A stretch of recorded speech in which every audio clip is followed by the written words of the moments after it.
最近可回来过？紫霄宫议是来过，但随后就赶回玄都城了。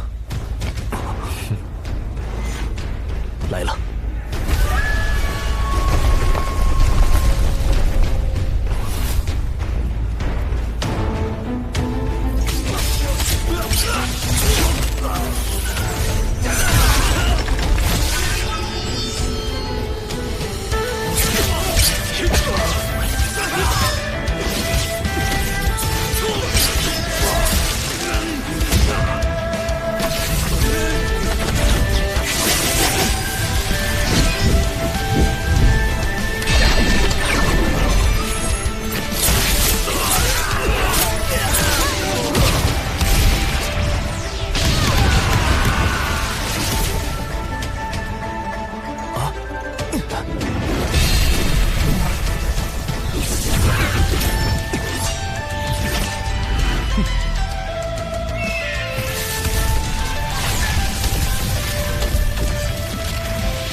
不觉得派个凶兽统领来灭口，有点大材小用？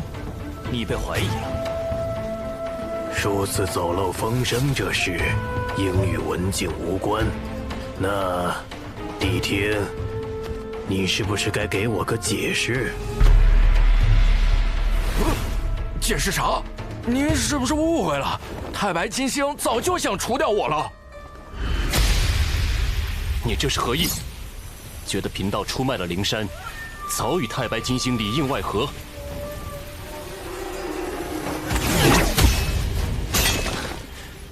师弟莫急，为兄自不会怀疑你，只是觉得你这只神兽有些问题。小家伙，地藏师弟如今虽身在天道序列，但你依然是头坐骑。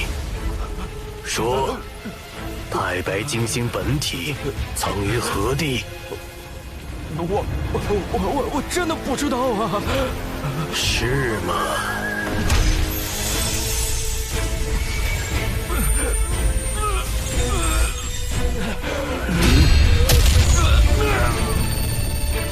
大师兄，帝庭是我的坐骑，但你还是我西坊教弟子。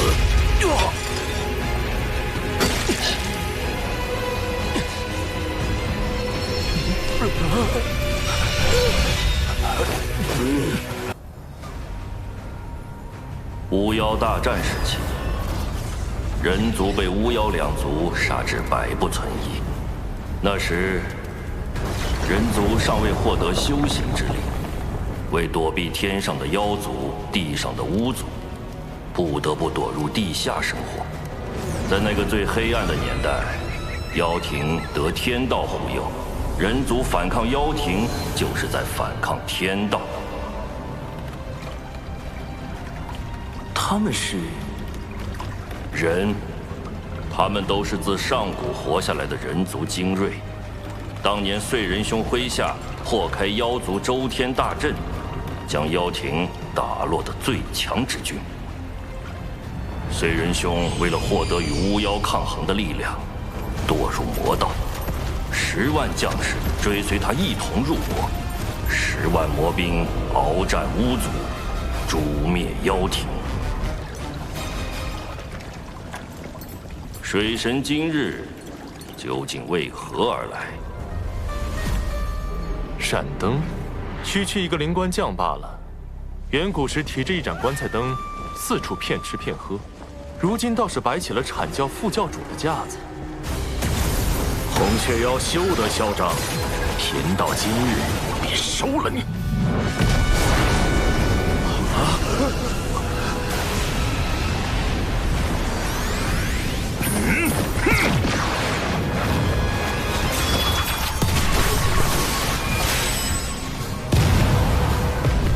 这破齿果然废物。是吗？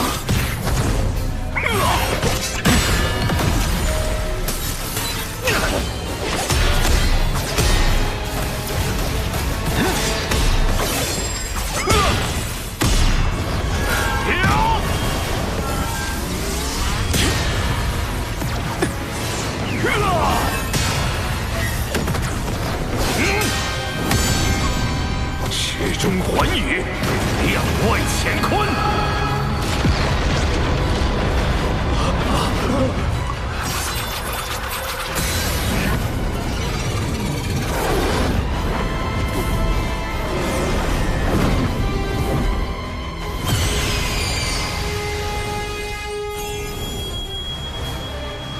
五色神光，灵杀。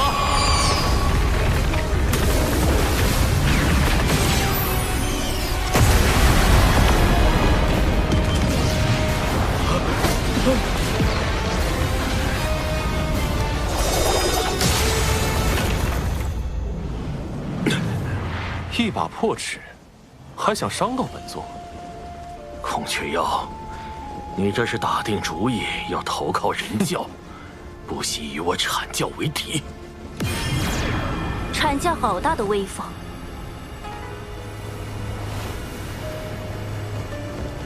云霄仙子，共鸣前辈，连截教也被惊动了。此前是我失言，望孔宣道友见谅。仗着仙人神通，欺凌凡人，若非有孔宣道友和小法师道友护持，乾坤池怕是早已让有情国灰飞烟灭。有秦国气数已尽，我阐教顺天而行，诛灭此国。截教前来，所图为何？天命不佑，自有我截教为万灵截取一线生机。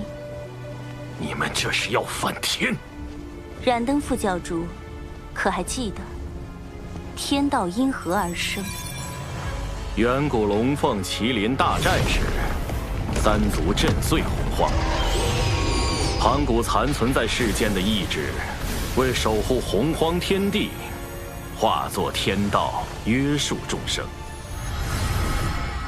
可见，守护之道才是真正的天道。既如此，燃灯副教主该与我们一同护佑有情国才是，何必倒行逆施？你，如今已非远古，若天道危害到生灵，吾辈自当反之。众生须受约束，为何天道便不可约束呢？约束天道，有意思。说得好，有秦国之事，我截教管定了。阐教已公然与人教打对台，若是执意与截教为敌，在道门三教里同时得罪两教，只怕会背上分裂道门的罪名。这个罪责，燃灯担得起吗？截教今日所言，贫道记下了。待贫道禀明元始天尊，阐教自会来找截教讨个说法。这3个关于天道的问题，既点明了修道之人理应守护苍生的真谛，也驳斥了阐教副教主仗势欺人的虚伪。云霄仙子当真厉害。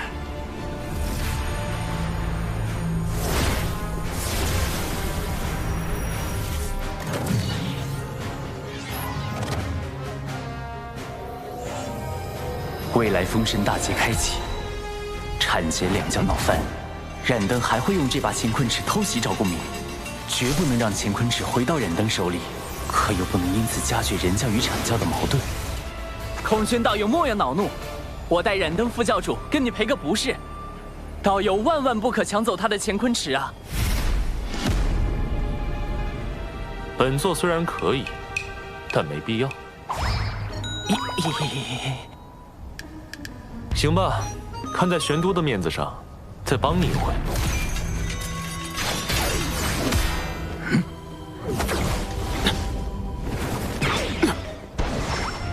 燃灯副教主莫怕，道门一家亲，我来护你。这么好玩的事儿，怎能少了我赵公明？哎呀，孔宣道友的极速神通当真惊人，赶不上啊，赶不上！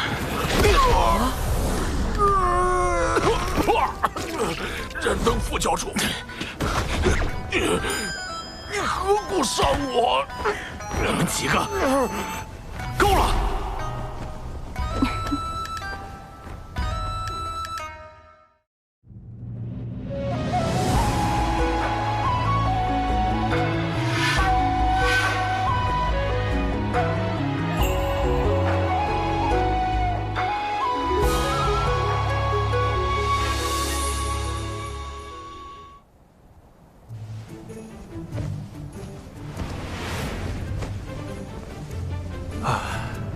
原来我们和真正高手的差距，根本不在修为。难道我们是差在法宝不够好吗？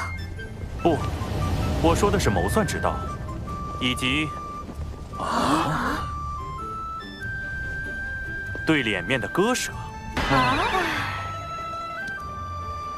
这主要是靠天赋，修行是修行不来的。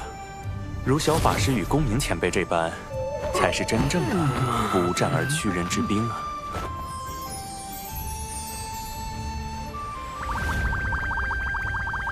怎么，小法师是觉得本座拿不得乾坤池吗？孔宣道友不能如此想，今日是燃灯副教主对你出手在先，你也是不甘受辱，愤而还击。副教主乃洪荒民宿，他定不会介意用乾坤池向你赔罪的。谁说我？若他计较，就是故意损阐教威名，毁道门清誉。还是小法师明理，这乾坤池送你了。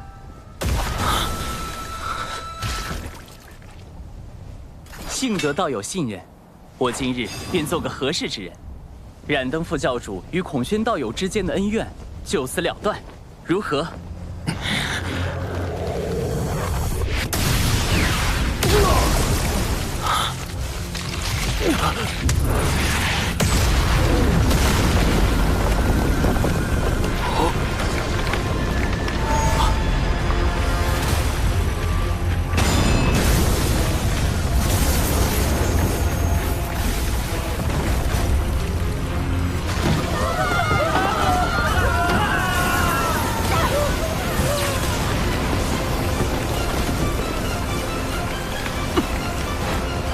怎么回事？天道的力量在剧烈收束。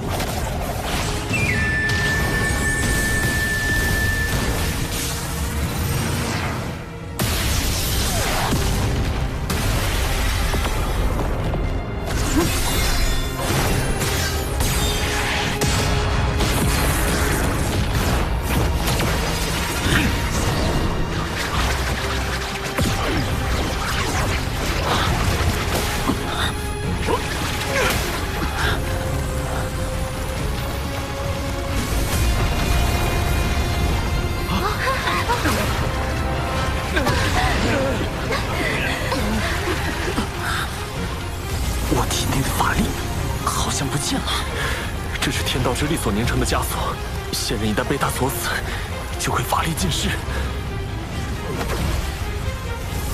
天威发生了异动，那是天谴。师尊，天道似乎在警告我们。近来天机紊乱，1、2千年内大劫必至，你与公明需做好准备。阐教圣人，原是天尊亲自出手了。劫运有变，归山。连圣人都避之不及，天道到底想做什么？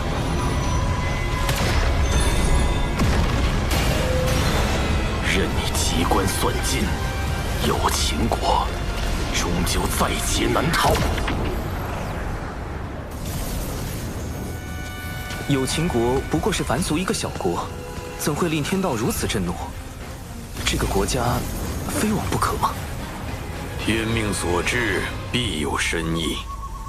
无论圣人还是天庭，都不可干涉。否则就是与天道为敌，这可是天谴呐！圣人不能违抗天道的剧本，所以让我去吗？请不来天兵，请不来圣人，我还能做什么？眼下只有最后那一线生机了。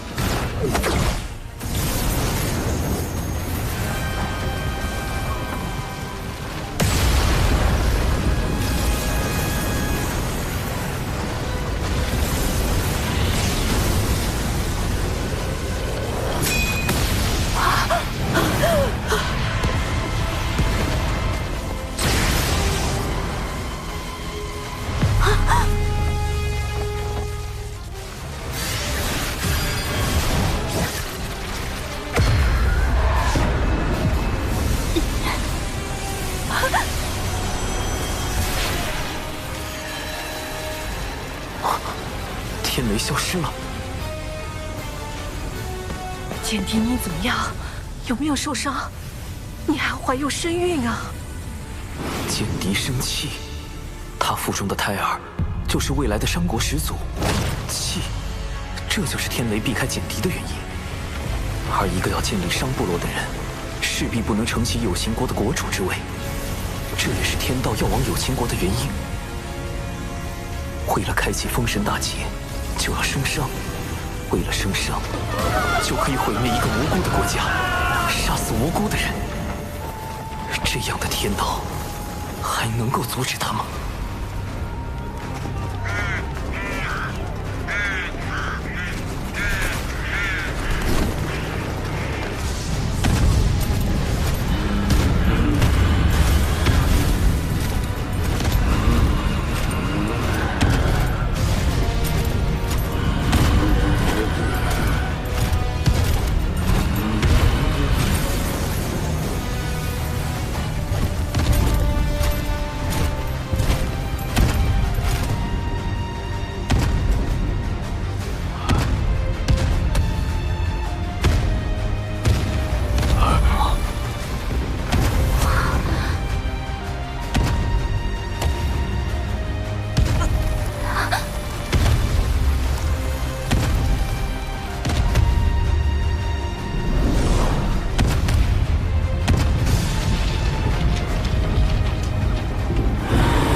人族魔兵踏破苍穹，唯一能与天道对抗的，就是与之截然相悖的魔道。踏破天穹之事，人族已做了一遍，不介意做第二遍。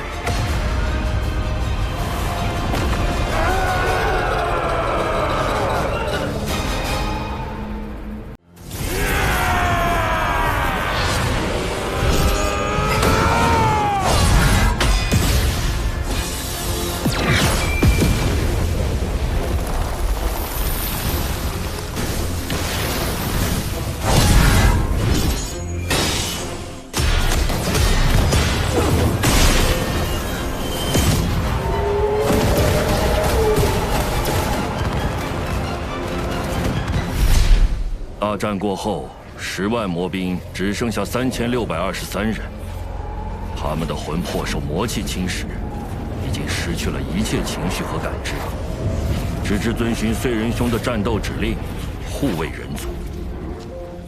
那燧人前辈他，天道判定他魔气深重，已经成为天地的隐患，于是剥夺了本属于他的天庭地位，并将他禁锢。燧人兄不得不退守火云洞，一面修复战体，一面镇守人族气运，制衡天道。大禹前辈，要如何才能约束天道的力量？燧人兄就是对天道的反约束。吾等在洞中修行燧人兄的星火大道，就是为与天斗。若天再对人族举起屠刀，吾等就在大地上一跃而起。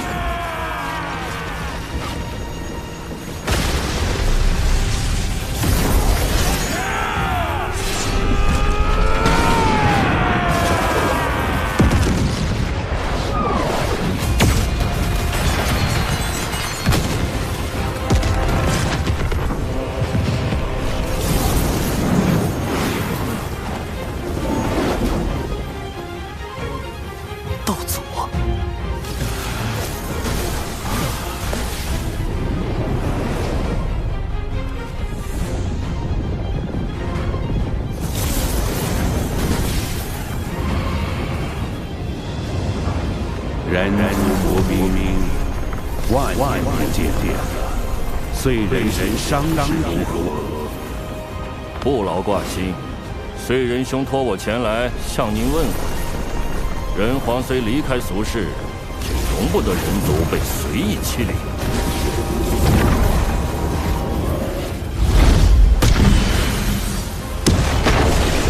不对，若燧人前辈当真无恙，他定就亲自带着魔兵来了。这样下去，如果道祖执意出手，再加上道祖的6位圣人弟子，局面将对人皇非常有利。天庭水神拜见道祖，小神奉玉帝王母之命，辅佐龙吉殿下，暂代天庭诸事。今日见有情国国主逆天续命，国运将尽，特来为有情国之人寻一场机缘。机缘何在？小神见此女颇有慧根，想与她腹中胎儿一道天命，让她与她的后人带领有情国移民，再立新国，定会比现在的有情国更为昌盛。天道不是想收商吗？若将有情国改建为商国，岂不是能变相保下有情国的人，保住人族的利益？人皇们也就不会再与天道起冲突。你可愿结下3道仙契？契一，新国任何国主若违反天命，便魂飞魄散。契二，新国须遵天庭，遵祖遵礼。契三，国不可养修士，天庭自会与尔庇护，如何？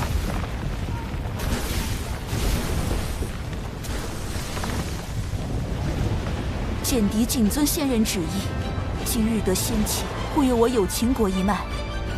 简狄愿将傅胎儿命名为契。商国始祖契，果然，一切都会按照天道之意进行。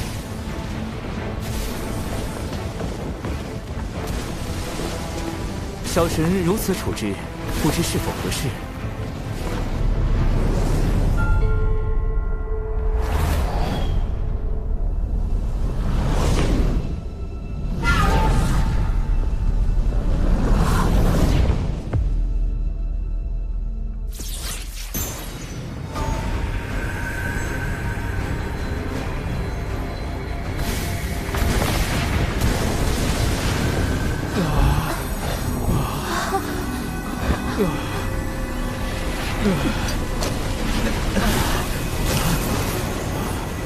玄鸟孔宣将赴兴国100年，尔等须以兴国图腾感其恩德。孔宣道友怎么了？道祖对他进行了修正。什么是修正？天道绝不允许任何事物违逆天命，一旦发现，就会让道祖进行修正，或对鸟起意念，或将其一举抹杀。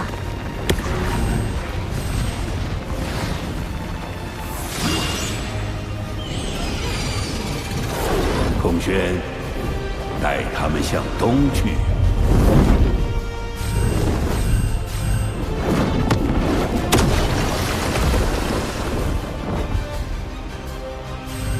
孔宣领旨。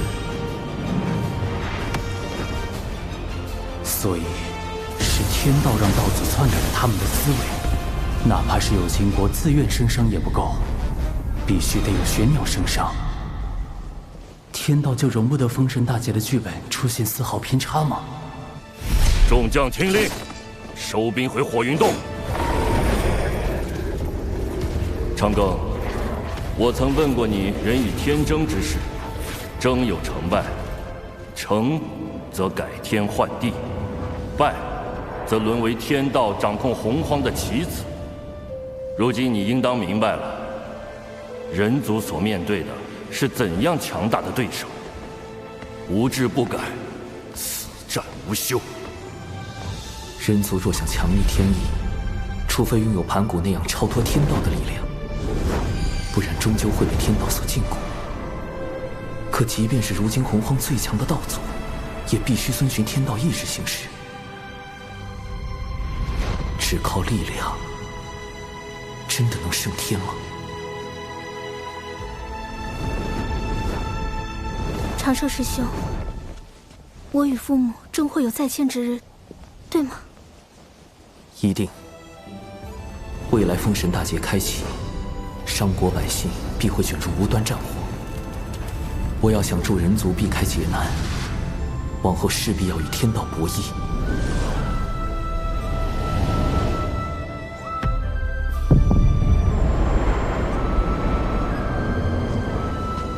我为棋子，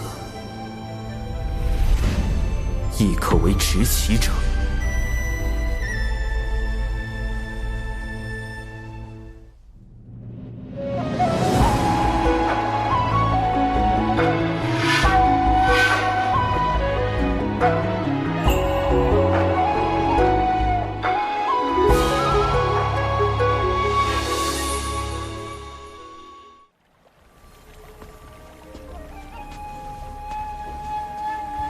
弟子修行至今，是否改变了什么？是。弟子如今是否在做某些判断时，已被天道影响？无需自疑，道有其中。也就是说，天道对生灵的影响程度是有限的。谢圣人点拨，弟子心安了。天庭重中之重，请记。什么叫重中之重？难道哪怕牺牲道门的实力，去快速填充天庭、完善天道，也在所不惜？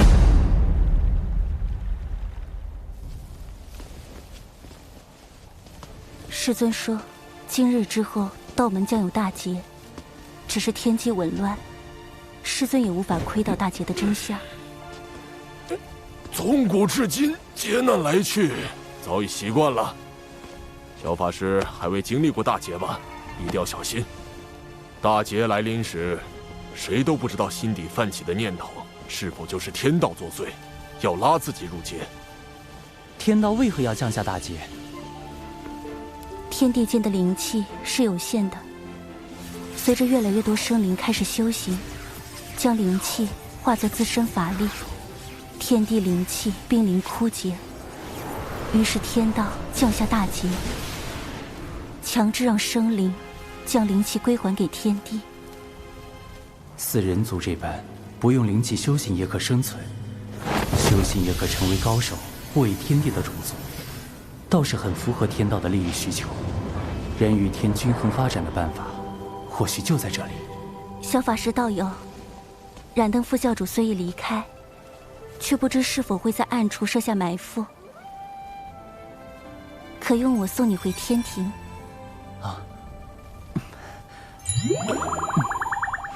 哦，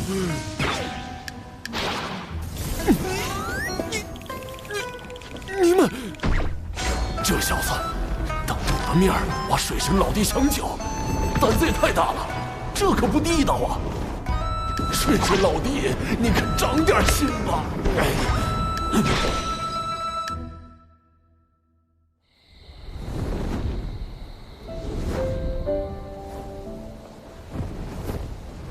唉，怎么了？今日之天谴，让我想到了此前的天罚。我怕是得到了天道老爷的关爱。渡劫遭天罚，炼纸人遭天罚，如今又遇天谴，逼得我是皮开肉绽，但只能感恩感念。可见道友的实力大有增益，才引来天道的关注，当为你贺喜。道友一向思虑周全，却也太过耗费心神，偶尔也该放松些才好。仙子也知，我修行岁月不长，到今也并未达到那般高深。我怕，若有天自己推断之事发生，却又无力阻止，只能时刻去想去算。你最长的一次想，持续了多久？17年。是为了何事要想这般久？道门。若是道门之事，我亦是道门中人。如果道友不介意，日后我可与你一同想。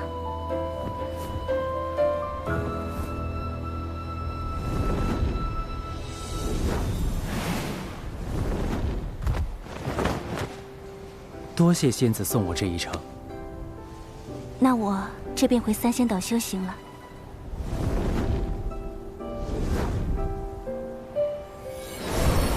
我们每500年见一面，可吗？仙子，那个，我们此次会面是事出有因，可否不算在500年的计数内？自然。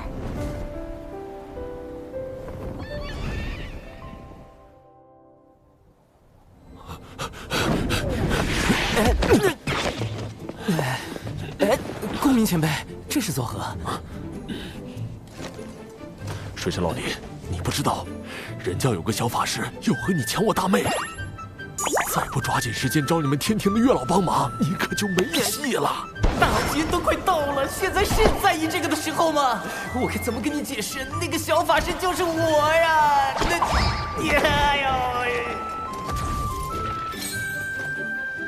月老掌管姻缘，每日都与姻缘打交道。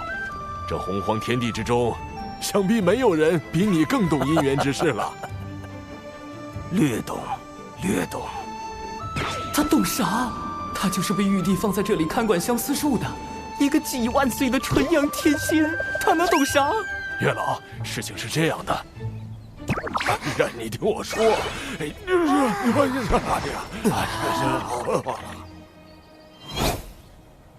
啊，我明白了。云霄仙子想和水神做知己，水神想和云霄仙子做道侣。没错。可云霄仙子这般的先天生灵，在相思树上并无牧人，小神牵不了她的红线，只能另寻他法。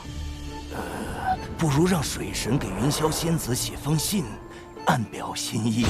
信？可是那种看起来很好懂，实际上看不懂的信。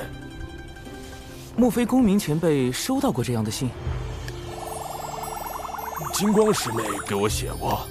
哦，看来是金光前辈想和公明前辈做道侣，公明前辈把他当知己了。金光圣母在封神大劫的故事中，死后上封神榜，成为天庭的殿母。在生商这个节骨眼上，未来的殿母突然苦练未来的财神爷，是姻缘到了，还是又一个天道剧本？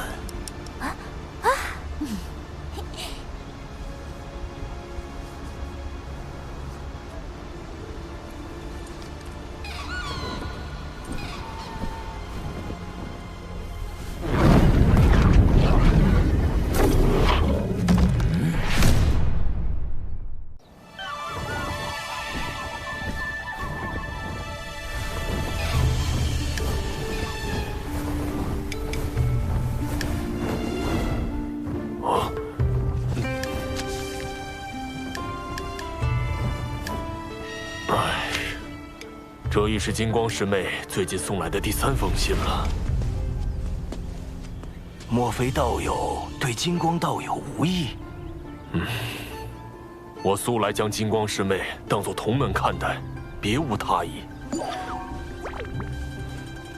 可是我每每想开口拒绝，她都用那种热切的眼神注视着我。狠绝的话，我根本说不出口。公明前辈，你何不也写信给他？好主意，以后你别老叫我什么公明前辈，叫我公明老哥就成了啊！好，公明老哥。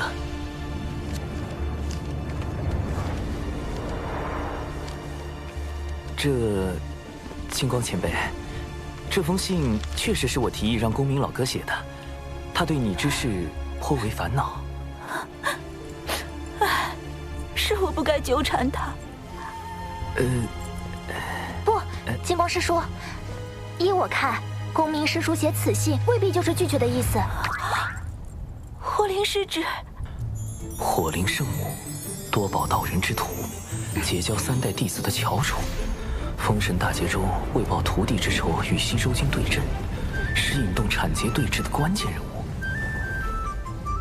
说来截教女仙怎么都爱自称圣母？这不是和圣母女娲撞名了？叫圣娘多不实啊！师叔，您从第4行开始。将这书信每逢双行的首字连起来一读，便知其意。这封信拒绝的够明显了吧？还有什么可看的？精魅莫及，无心久矣。这也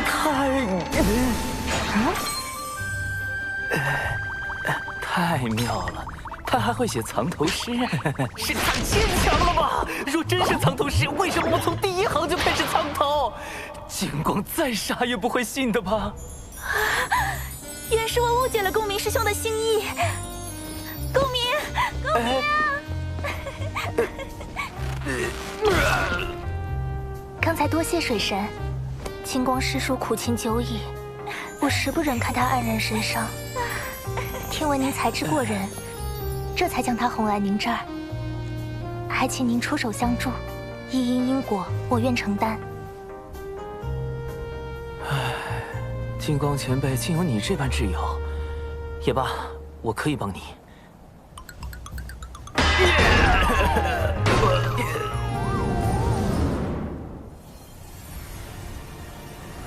小弟子，你外出历练可算是回来了。那玄都小法师，关键时刻跳出来坏我好事，实在可恨。快让你那谛听施展神通，我必要将他找出来。早已试过了，连谛听也无可奈何。这么没用，不如早点遁了。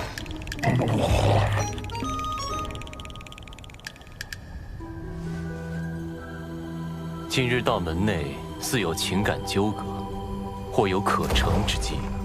小弟子，你有把握吗？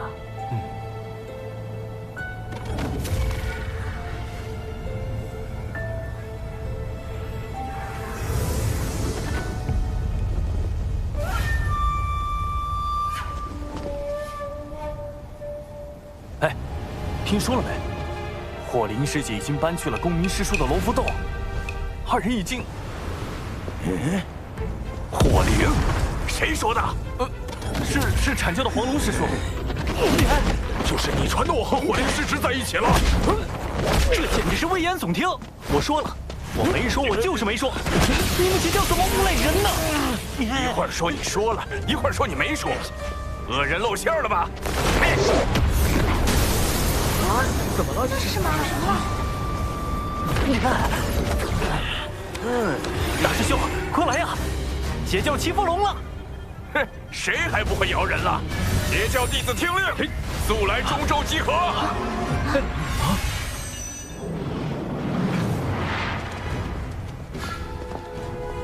黄龙师弟四处造谣，败坏我徒儿火灵的名声，你阐教这究竟是何意？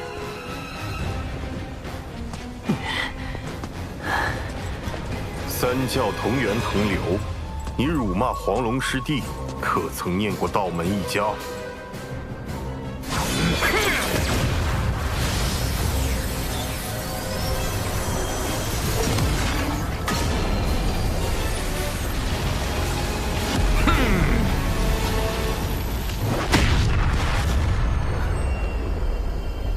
我遭了算计。为何？阐结两教这般情形，不是我们想见到的吗？我要的是徐徐图之，待两教间隙积累的足够多，最后终会崩塌。但今日两教的情状已远远超出我的设想，幕后设局之人不但看穿了我的计谋，更用以反制于我。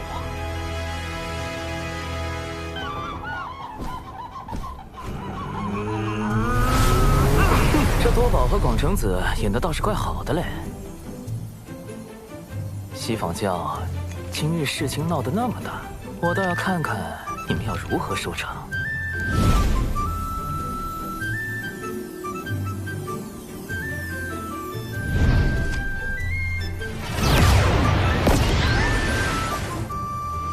哎呦，玄都大法师终于登场了。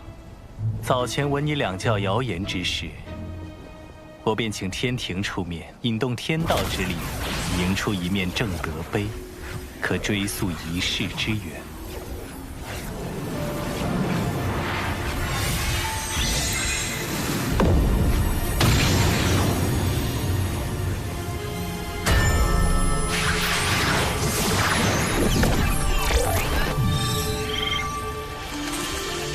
二师尊。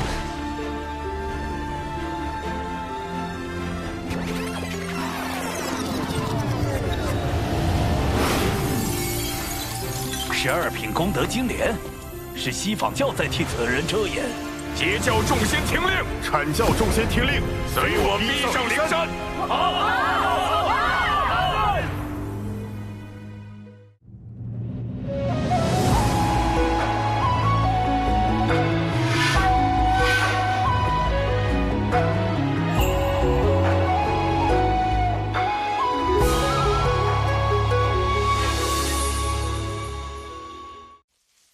好生凶险，此局真是环环相扣。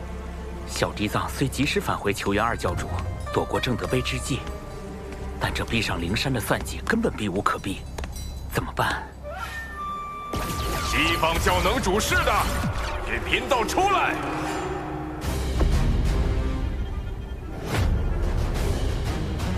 来得好快，难不成今日便是我的死劫？主人，估计你这次没救了，记得给我找个好下家。二师尊，不知我在您心中，是否如一枚可以随时被舍弃的棋子？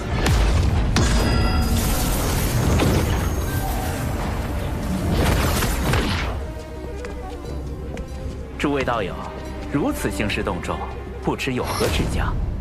西方教造谣生事，毁我图清誉。玄都师兄已用正德碑推演，凶手正在你们灵山之中。道友莫急，西方教定给你们个交代。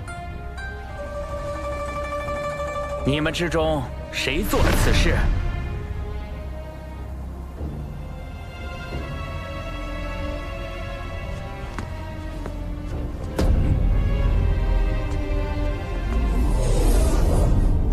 此事是我做的。弟子谢过二师尊。主人，你们教实在太不把生灵当生灵看，竟用摄魂之法操控自家弟子。慎言。听闻你四处碰瓷我教弟子，我一时气不过，就想当了这挑拨道门的计策。果然找了个弟子背锅。若我所料不错，你们上灵山后，西方教定会随便找个弟子背锅。不如……是吗？你照着这法招所写念一遍，立下天道誓言，我便信你。天道誓言容不得半分谎言，倘若这弟子当真念了，便立时会露出破绽。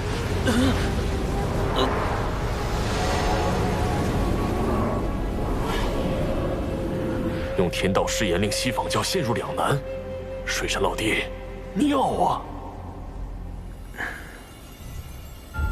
愣着干什么？还不快念！还是说你不敢念？此事不过是场私怨，道门三圣与西法二圣皆师从道祖，何必闹得如此僵硬？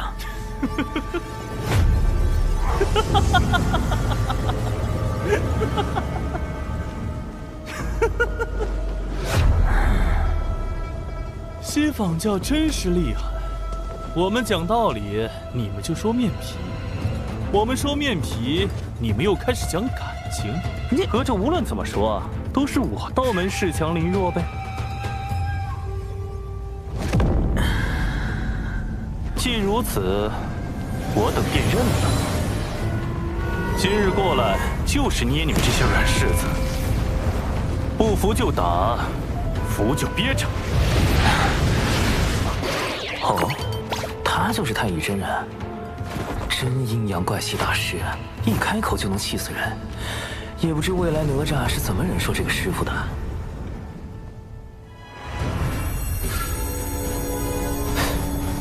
那是……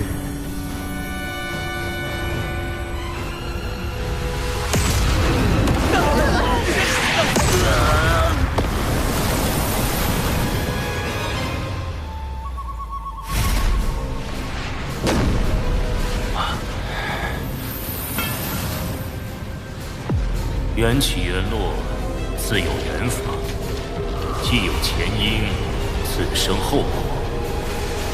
即日起，灵山封山1000年，若无贫道之命，众弟子不可随意外出。这准提当众灭口，太不要脸了！公明老哥，我们的目的已达到，今后西方教不敢再随意算计道门，当适可而止。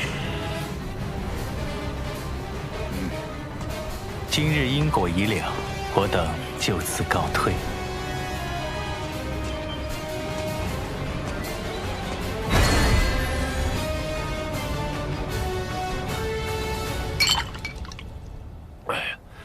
今日之事当真痛快！此行不但顺利瓦解了西方教的阴谋，还拉近了阐节两教之间的关系。但愿未来大劫中，两教别再斗个你死我活了。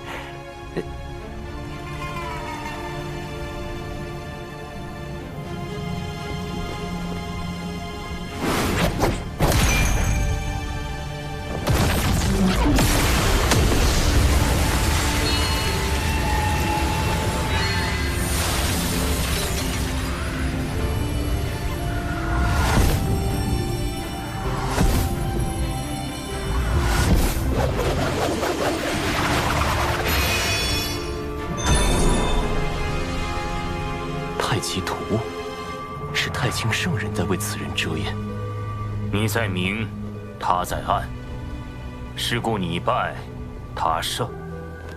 自今日起，你在此地禁足思过，若无我令，勿多出手。谨遵二师尊法旨。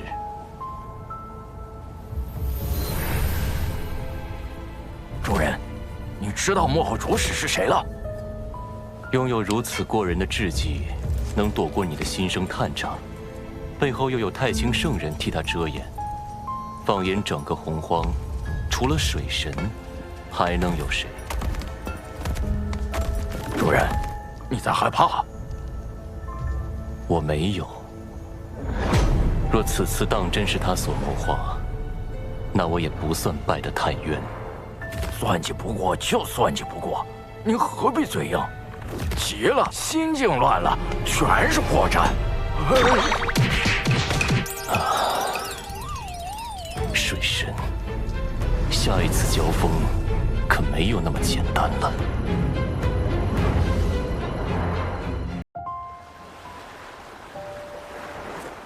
我闭关数月，近日才听闻火灵失职与我大哥那谣言之事。幸好你暗中筹谋，揪出凶手，否则以大哥的性子，只恐此事不能善了。只是略施小计，仙子过誉了。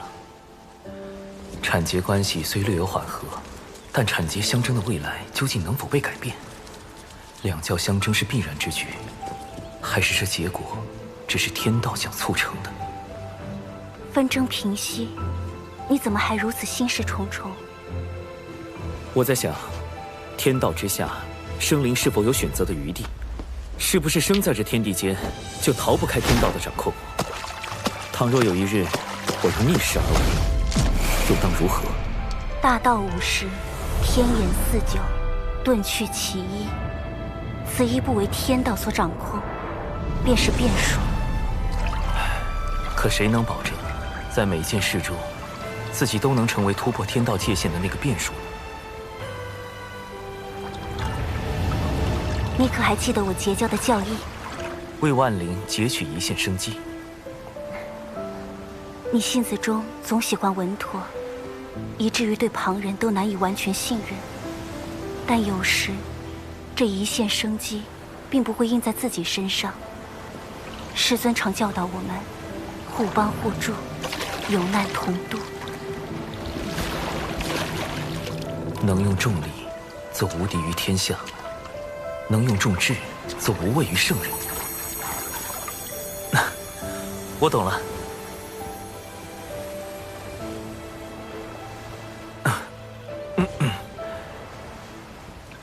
跟前辈高人谈心，对修行当真大有裨益。现在又知我是前辈了。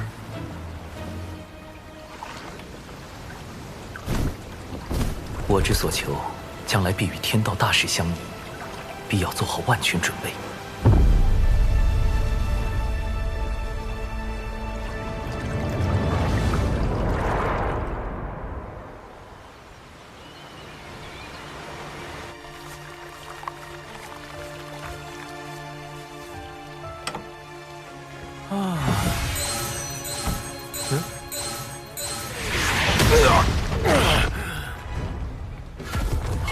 黑豹，山墙大爷的宝贝。大劫将近的节骨眼儿，太清圣人突然让我去关注一只黑皮豹。奇怪，这豹子看着修为也不高。拿命来！救命啊！救命啊！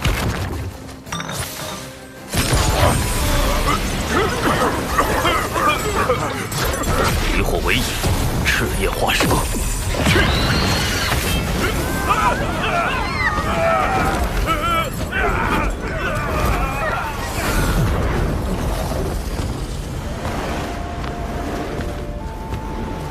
多谢前辈搭救。等等，莫非是姜子牙的同门师弟，元始天尊之徒，申公豹？前辈您对我恩同再造，您定会一生平安。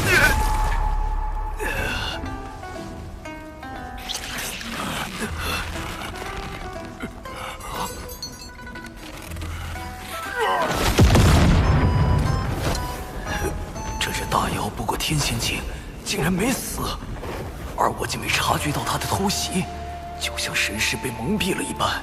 什么情况？前辈，您没事吧？前辈为什么？这申公豹在大劫中可谓是殚精竭虑，煞费苦心，反复横跳。太清圣人让我结识这位劫运之子，看来对大劫也有自己的打算。前辈，您别误会，我绝对没有存坏心，我就是非常真诚的祝您一生顺遂，一帆风顺，一往无前。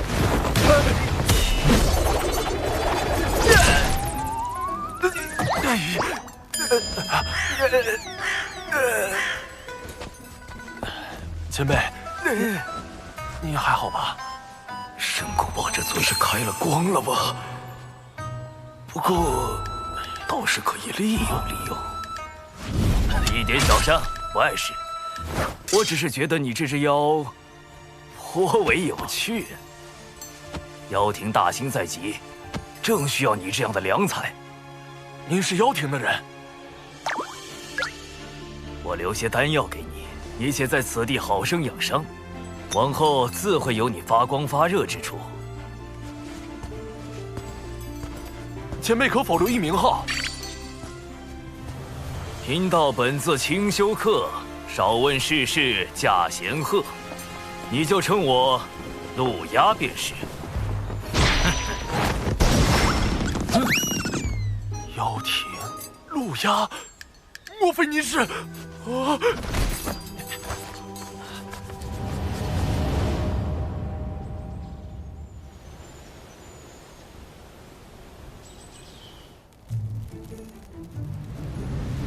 太子，您的恩情，晚辈永世不忘。晚辈为太子立了一个长生牌位，从今以后每日上香。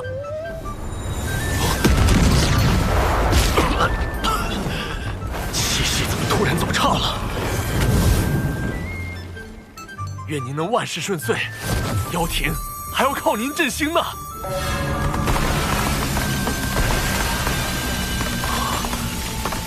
大阵怎会无缘无故破碎？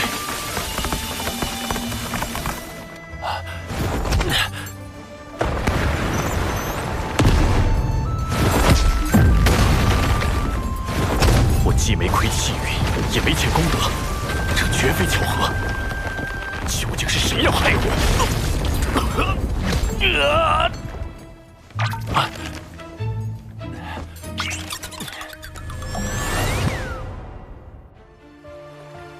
我当然不指望申公豹真能奶死陆鸦，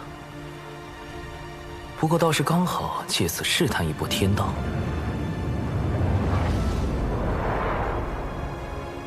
自玄鸟升商以来，我一直很好奇，天道的剧本，我究竟可以改动多少？彼时天道本欲将除简地之外的所有经过皇室成员全部杀死。经我斡旋之后，这些人得以保全。但同时，天道为遵循玄鸟升商剧本，又对孔宣进行了修正。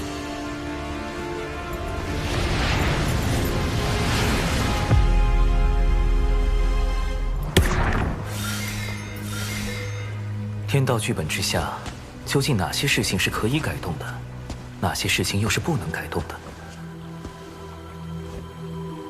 为何有秦国皇室可以保全，孔宣却要被修正？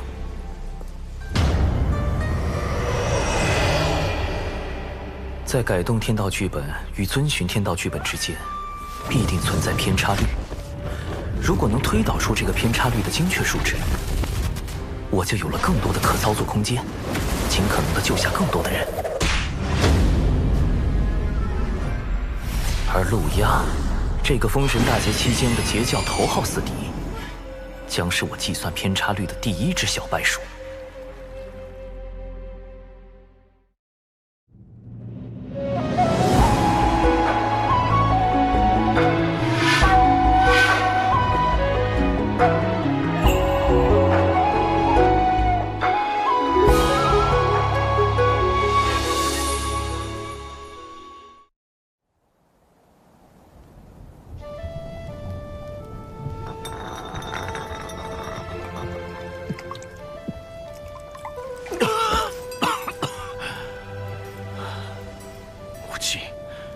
请告诉孩儿，孩儿到底又做错了什么？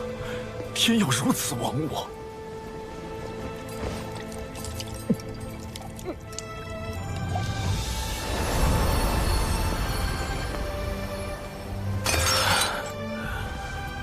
多少年过去了，金蜈蚣也是如今的断壁残垣，兄弟姐妹们只剩下了我一个。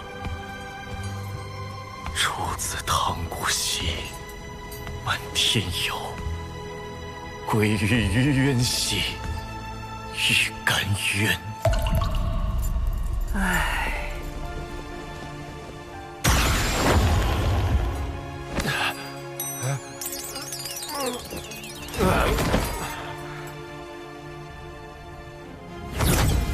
圣母娘娘传水神前往圣母宫一叙。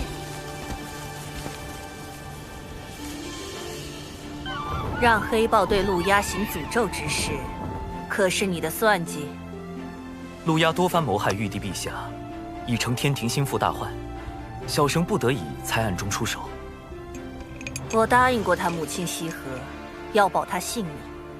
今后若他无大过，你不可随意出手。另外，你若不想和你那个同乡一样，也成为天道禁忌，便不要再试探天道的底线。浪姐妹，圣母，我那位同乡，你只需知道他已彻底死了。天道已修正了他的存在，无也不可多提。浪前辈死了，那我之前的猜测有误。太清圣人和道祖红军都不可能是浪前辈了。今日召你来，吾还有些事要叮嘱。三教中，元始师兄心思太深，通天师兄桀骜不羁，唯有太清师兄早早看破盛极而衰之意。7年巫妖大战之时，6圣之中，唯有太清师兄暗中出手，助玄都对战东皇太一。后妖庭没落，天庭兴立，太清师兄更是以化身坐镇天庭。原来太清圣人曾出手助玄都大法师击败东皇太一。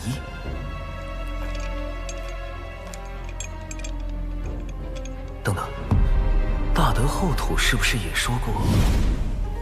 这是人教对我的许诺，如今七情脱离封印，一切正到了应验之时。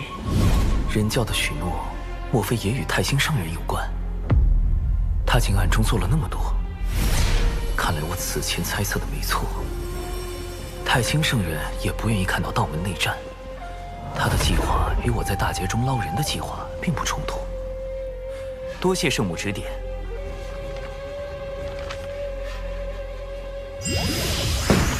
来都来了，画几幅漫画再走吧。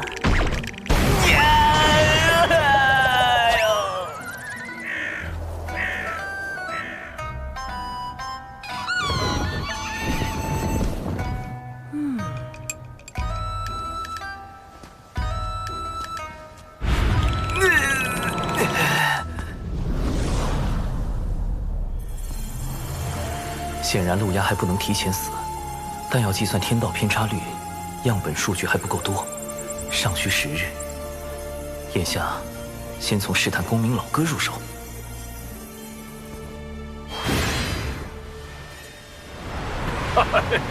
多谢水神老弟带我来天庭逛一遭。公明老哥，近日听闻有大劫将至，你有何打算？你有应对之策？你看，这天庭如何？灵气充沛，大道有宗，可谓是修行圣地。可惜一言一行都有天道监管，颇不爽利。天道至公无私，监管又有何妨？我不慕天庭之功德，不愿被天庭所辖管，更不愿有什么君臣之道。修道为何？先长生，后逍遥，寻的是无拘无束，为的是念头无阻，不然何以求得超脱？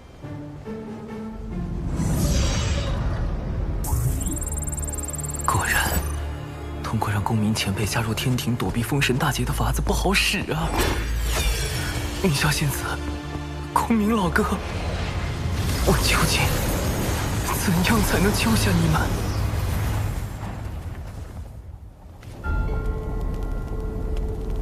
太子旧伤未愈，似又添了新伤，此乃12品功德金莲所结，能助太子早日痊愈。想与我联手对抗天庭和道门，仅凭一颗莲子可不够。联手？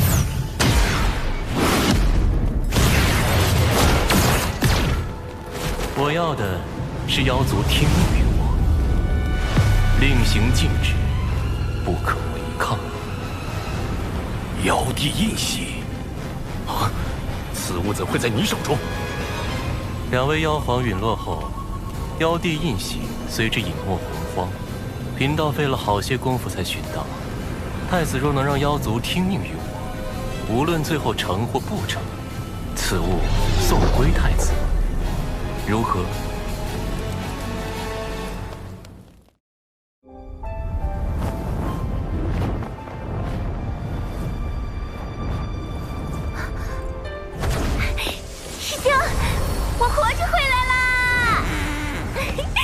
还未验明正身，就这般毫无提防靠近吗？若站在这儿的师兄都不是师兄，我再小心谨慎，怕也活不了。下山一趟，果然成长不少，心境也非往日。有些事要正式跟你谈一下。啊？正式？啊？玄都小法师，天庭水神。师兄，你竟有这么多身份，切记保密。另外，我在外行走，遇见了一位很特别的人。你可听说过云霄仙子？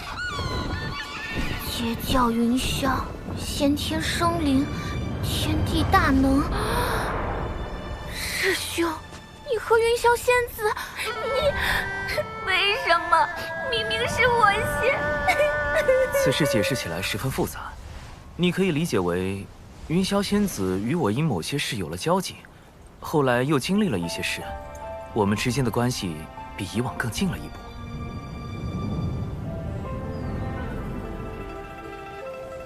师兄，你一下说这么多，让我怎么信呢？我目前对云霄仙子只是略有好感。毕竟像她这般温柔动人、遇事果决、出手很准的人，谁会不喜欢呢？先天生灵，圣人弟子，天地大能，美丽动人，温柔贤惠，明显不是对手啊！而你与师父是我最信任之人，你是否愿意站出来，帮师兄处理一些事务？啊？我愿意，师兄，我会做好力所能及之事。成为你的助力，哼，我才没那么容易放弃。哦，灵娥，你何时回来的？有没有受伤？师父！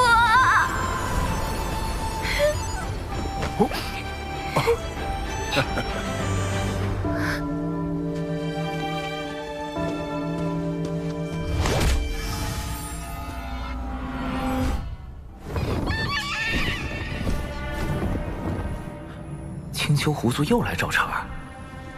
小兰见过奇缘道长。这声音，这眼神，不太对劲。继掌门，我族功德狐女小兰与你渡仙门这位奇缘道长，结成道侣。如何？你摆平什么了？若非你那什么寂寞的歪脸，狐妖怎会？对师傅放心啊，嘘。弟子对症下药，是他想多了。且狐妖此举定然有诈，我已将其引到僻静之地，我可趁机一探。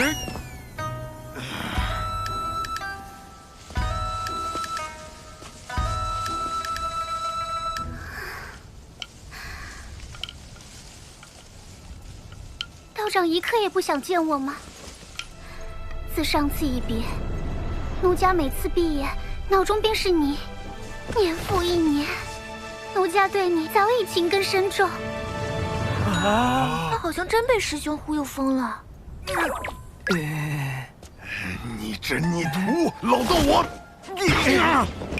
既然如此，师父不如以真心换真心。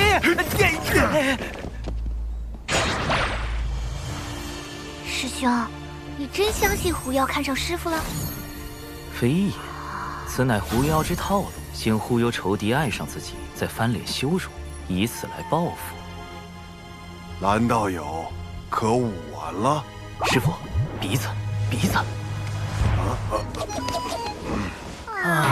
没眼看，没眼看。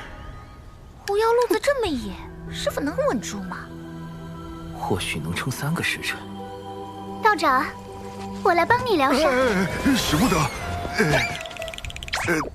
道长若对我无意，为何不敢正面看我一眼？蓝道友自重，贫道思来想去，有些话还是想跟你说个清楚。师兄，你假扮师傅的事要被抖出来了。师傅待人诚恳，又岂会再做欺瞒？道长请说。美色当前，臭老头要原形毕露了。道友其实一直认错了人。什么？果然说出来会痛快许多。道长此话何意？与蓝道友相交的是一位高人，他不想被人所知，故用贫道样貌走动。当然，这也是贫道允许过的，只是不曾想。道长何苦骗我？外貌可相似，但道心、性情却难做到完全一样。虚假终归是虚假，蓝道友着了相。这么说，我一直恨错了人。恨？狐妖心态崩了，师傅却毫不知情，怕是要吃亏。不然你以为呢？还以为蓝道友生了心魔，原来是在骗我。你不是应该一副受到欺骗、愤怒、怨恨、尴尬的表情吗？怎会如此？而且，我生了心魔，不是与你更有利吗？蓝道友困于执念，贫道有不可推卸之责。若你再因此诱发心魔，贫道良心难安。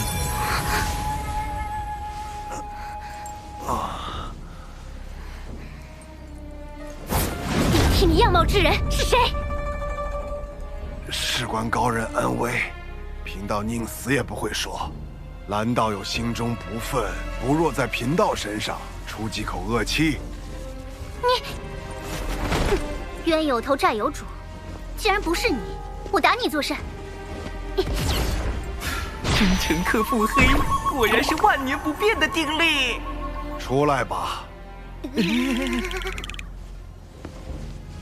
师父当真令徒儿钦佩，美色当前，竟能如此坦荡。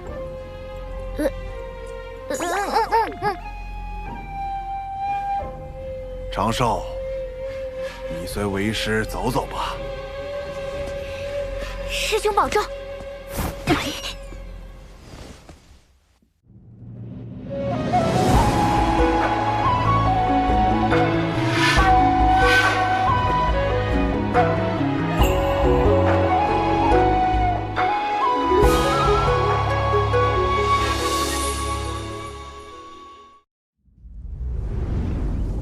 若最初便与蓝道友说明白，或许就能省去多年怨怼。长寿，如今你手中权柄越来越重，能在无意间决定旁人的生死命途，但是否也因此少了一份对旁人的敬重？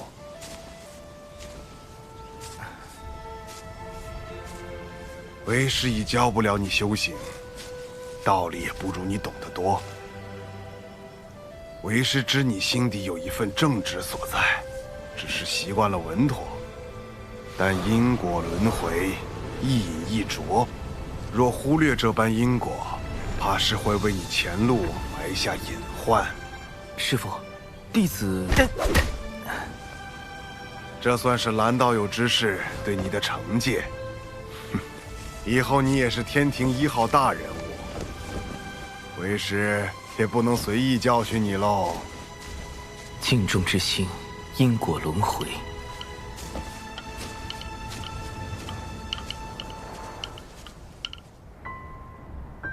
尊师所言，有些在理，有些却忽略了你的处境。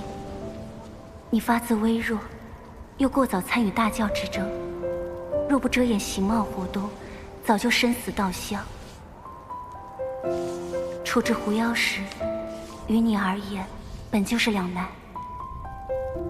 仙子可是在为我鸣不平？我处置方式确实粗糙，此番训斥理所应当。只是师父一生情路坎坷，心中执念是与故人重聚。可我并非他，很难做到感同身受。正因如此，才不能把话闷在心里。今后若再有困苦，亦可同我言说。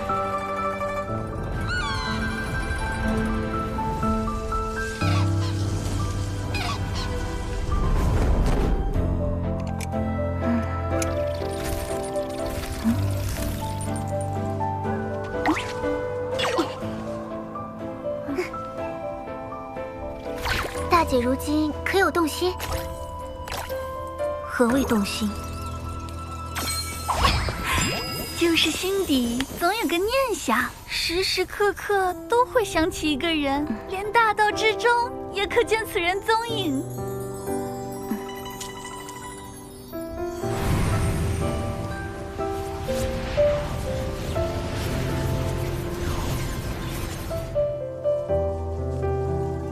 眼下，这般念想是不是劫运作祟，我难以决断，还需闭关思索。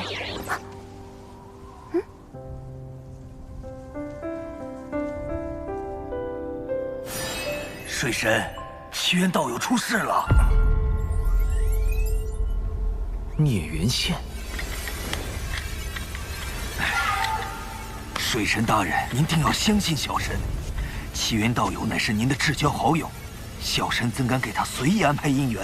更何况还是这种命运纠缠、不死不休的孽缘线。是天道，这和大姐有没有关系？狐妖是占据大姐肉身的九尾狐吗？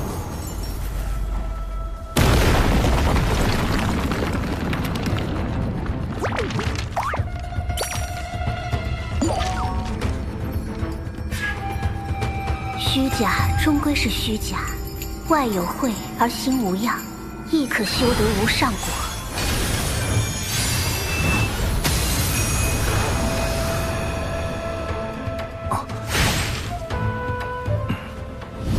你若不想和你那个同乡一样，也成为天道禁忌，便不要再试探天道的底线。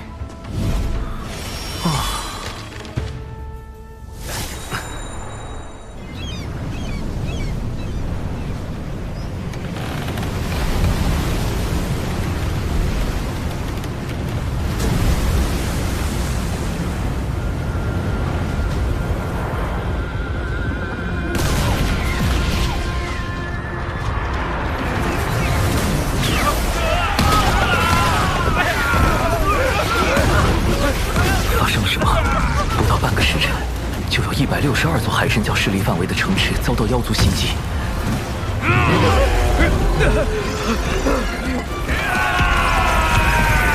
长寿，长寿，逍遥仙宗发来求救信，说遭到数万妖兵围攻，其中有不少大罗之境的高手。即便贫道带人赶去，恐怕也是力有未逮。你看这可如何是好？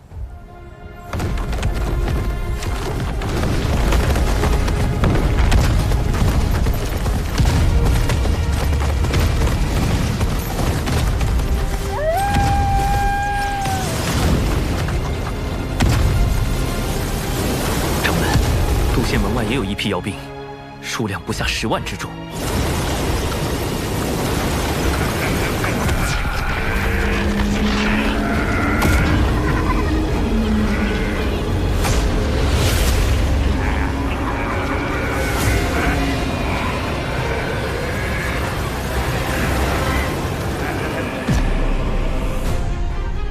太子若能让妖族听命于我，无论最后成或不成，此物送归太子，如何？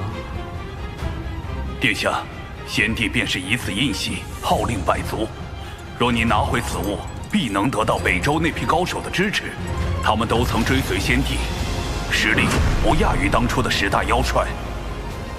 妖帝印玺乃妖庭至宝，自当归于妖庭。可我如何确定事后一定会物归原主？贫道可立天道誓言。怎么，你们西坊教也开始学道门，用天道誓言自证了？方法而已，能达成目的即可。主人，你拿妖帝印玺去赌，小心血本无归。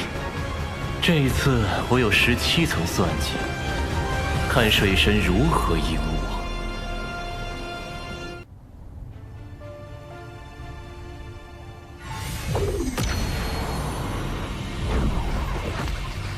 诸位久等了。地藏，灵山因他而封，没想到这么快就又被尊体圣人启用了。主人，他就是文静。金蝉折损前就怀疑过他。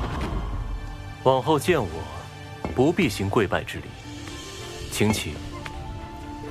因各位跟脚，我西坊教无法让你们走到台前，但诸位所立功劳，2位师尊都会看在眼中，该有的自不会缺。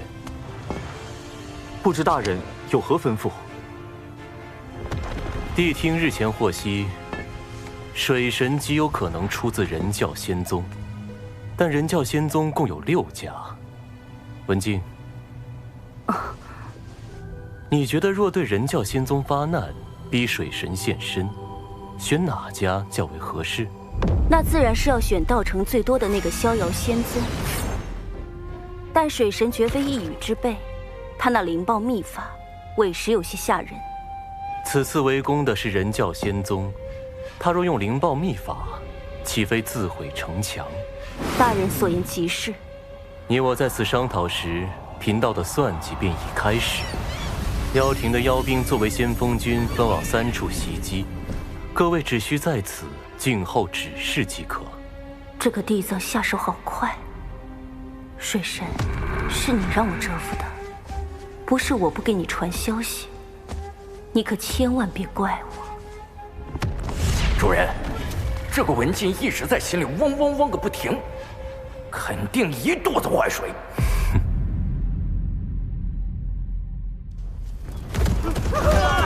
快逃！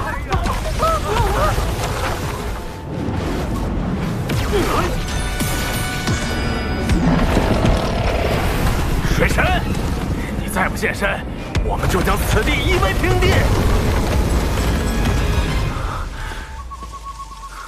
要逼我本体现身进攻熊寨，倒也说得过去，怎么偏偏他选中了渡仙门？不能因为渡仙门菜就那么欺负人吧？掌门莫急，啊，一会儿我会在暗中与您配合。嘿嘿，小家伙，俺又来凑你了！大前辈，太清社人竟然主动把玄黄塔送来给我防身，看来事情大条了呀！必须启动最高级别防备体系。长寿，掌门，立刻召集宗门上下，赶往地脉挪移大阵。不战而逃？可地脉出的挪移大阵，在上一次渡仙门大战时已经暴露了出口，难保此次敌军不会埋伏在那儿。数年前，弟子便在旧的挪移大阵下方1600丈处，搭建了一处新的挪移大阵，十分隐秘。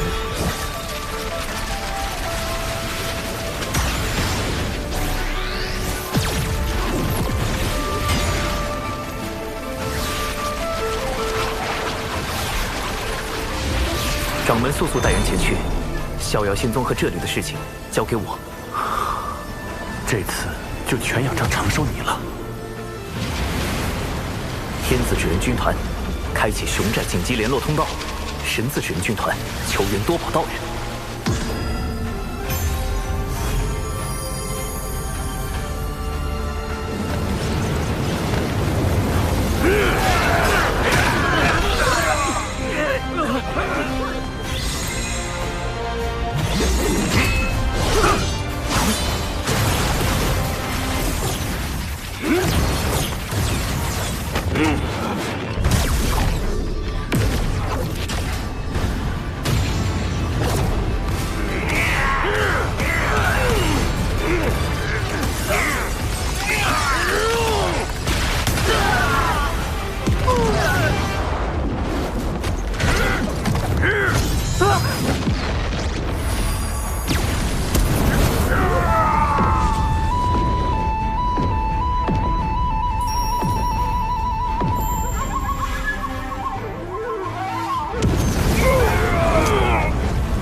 截教火灵，奉师尊多宝道人之命，驰援人教逍遥仙宗。这水神反应好快呀，又是化身又是求援的。不是还有渡仙门吗？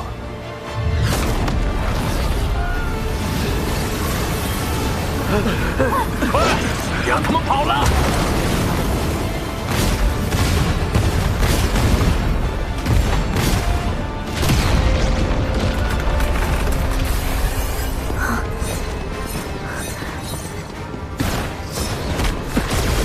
掌门，为何独缺小琼峰一脉？他们决定留下来。那弟子也决定留下来，请掌门成全，弟子生死无怨。去吧。掌门，这无妨，他在此地，应该比跟着我们更安全一些。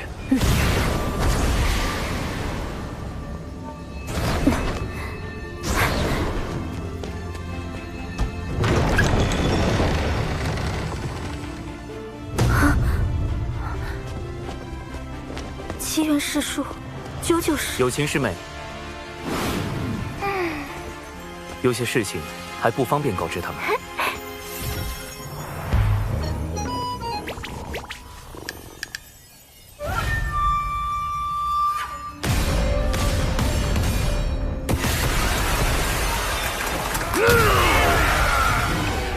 师兄，大阵……放心，一切都已安排妥当。你与灵儿下棋看戏即可。师兄，这是来了多少妖族？哼哼，10万有余。师兄，9成8。不然呢？你可是在质疑为兄的遁法？这可不敢，师兄遁法无双，塔罗无敌。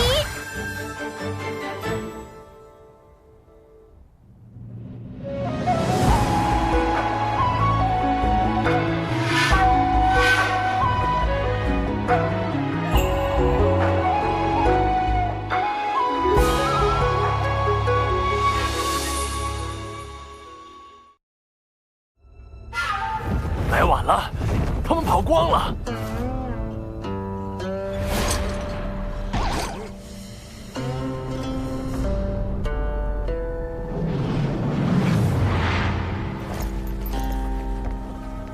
老大，这里会不会有埋伏？咱们要不问下地藏那边？渡仙门不过是个小宗门，能有啥陷阱？你少给我提地藏！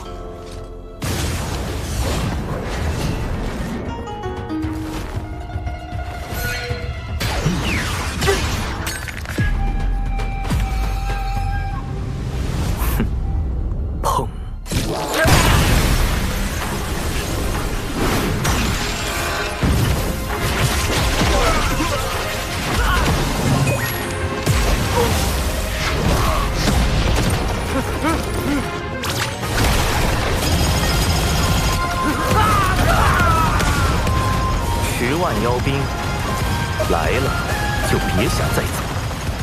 师兄真厉害！大哥，我是不是说漏嘴了？今日让有情师妹待在此处，我就没打算隐瞒身份。切记，我此前给你们的心生屏蔽仪万不可离身。师兄放心，保证万无一失。长寿师兄的本体究竟在何处？这个倒是说不精准，不过通常而言，师兄都会在一个最为安全的地方。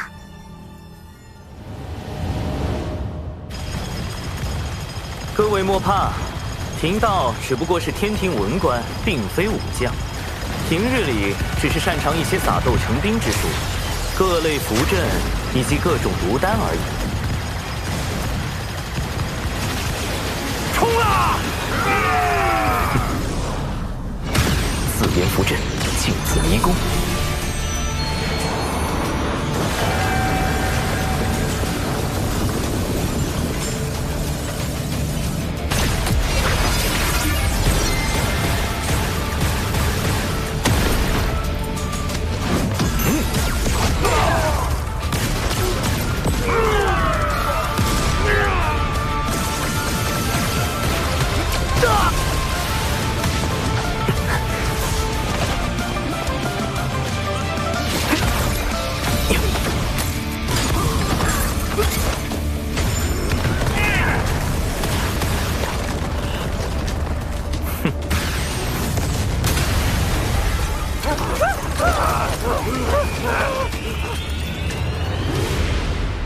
塔前辈，晚辈向您借3缕威能一用。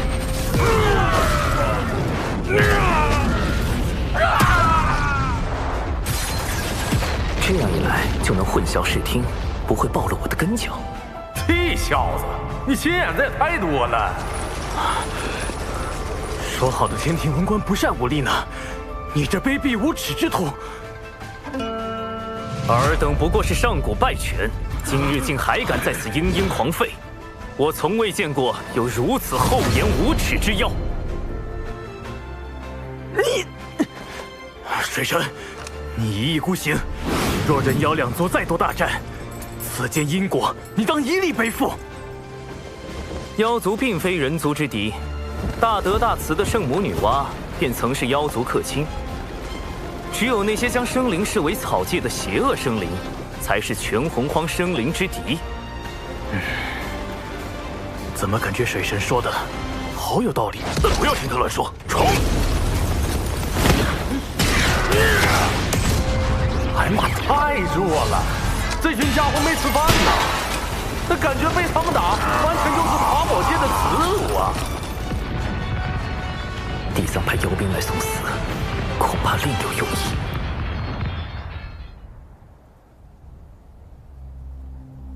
3处的水神化身都有玄黄塔，主人，你的算计落空了。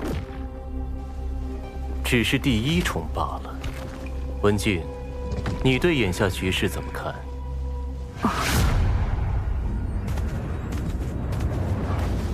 地藏大人高明，袭杀人教仙宗，逼出水神根教，只是您的第1步。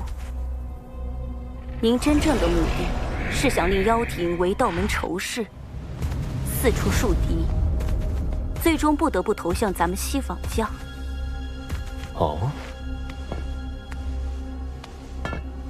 你是如何看出的？我教与妖庭屡屡败于水神，究其根本，乃是我教与妖庭的合作嫌隙颇多，才被水神钻了空子。倘若我教能彻底掌控妖庭，水神自不足为惧。主人，这个文静和你之前说过的话一模一样。文静，有时太过聪慧，并非好事。去渡仙门支援妖兵吧。但愿这一次，你的聪慧不会让贫道失望。是。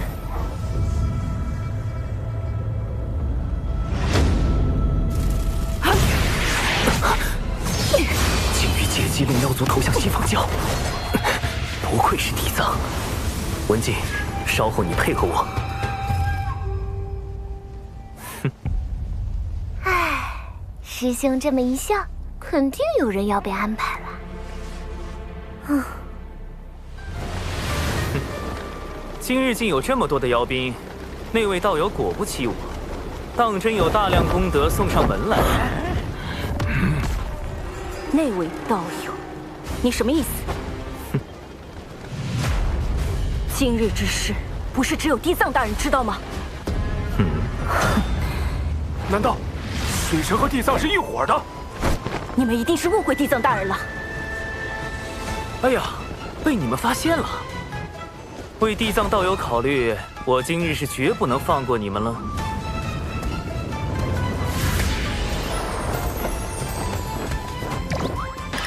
主人，你麻烦大了。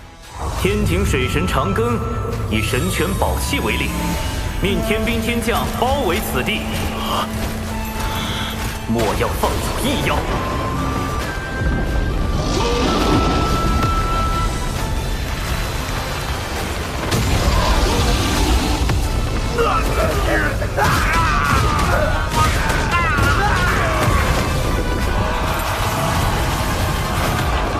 杀出去，找地藏算账！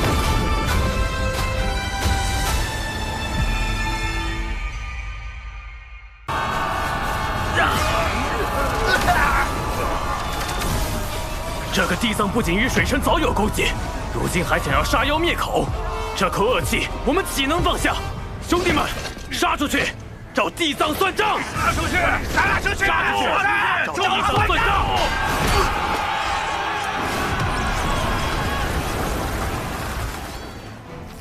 这么明显的挑拨计，妖兵居然还会上当。那些妖兵被你派去送死，本就对你不满。主人，从局外人的角度来看，这次确实很像你与水神配合阴了他们。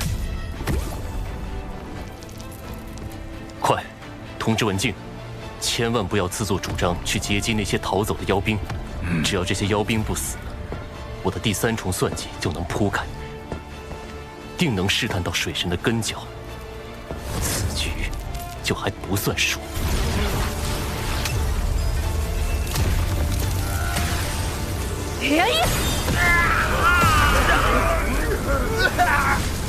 完了，主人，他已经出手了。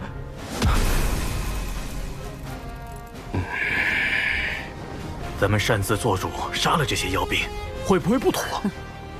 水神摆明了是想将脏水泼到地藏大人身上，若让这些妖兵活着离开，地藏大人的名声还要不要了？文静，你坏我大事，还不快退！是。血尸黑纹，受死！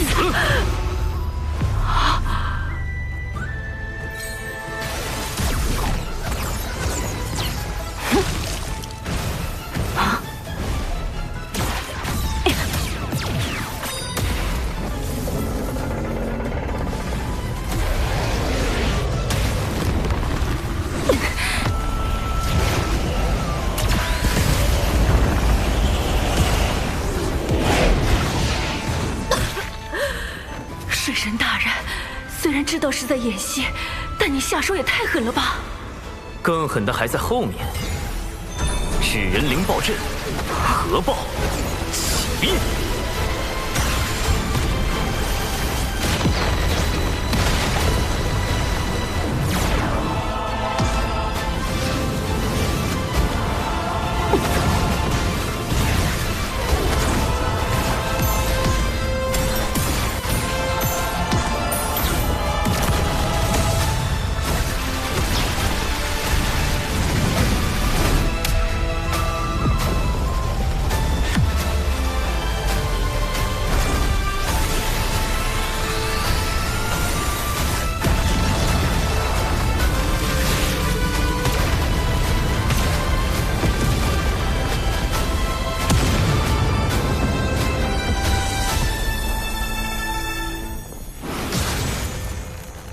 阵，他何时布置在此地的？主人，不好了！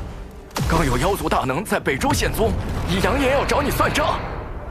主人，路亚已得知了今天的事情，放话再也不与西仿教合作。哼，主人，说，水神刚刚在逍遥仙宗说了几句话。主人，你……他说了什么？算了，主人，我怕你被气到吐血。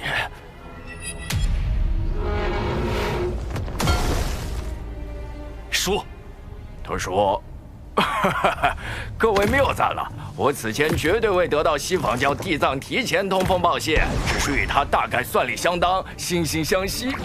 他要妖族好感，我需守护人教道成，为天庭扬威，仅此而已。我们绝对没有串通。现如今还在为地藏掩护。”水神真是考虑的太周全了。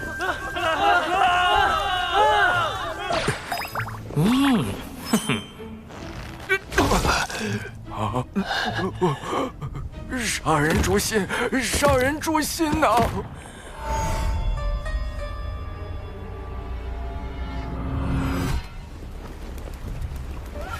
二师尊，此次是弟子技不如人，妖庭那边。弟子会设法斡旋。世间诸事自有缘法，不可强求。文静，你可知错？属下何错之有？你与水神里应外合，劫杀妖兵，将我与水神合谋的谣言坐实，是也不是？妖兵受水神蛊惑，属下担心他们将此事宣扬出去，这才出手灭口。属下所做的一切都是为了地藏大人您考虑。若今日之事让您在妖庭那边没法交代，您大可将属下交出去，属下不会有丝毫怨言。但您绝不可怀疑属下对您的忠心。你罢了。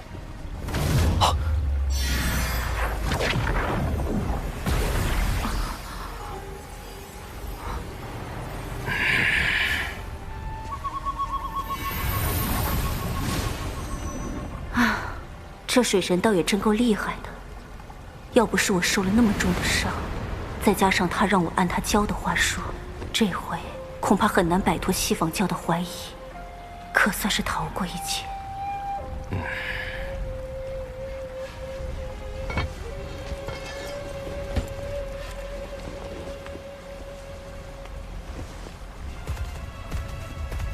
主人，文静真的没问题吗？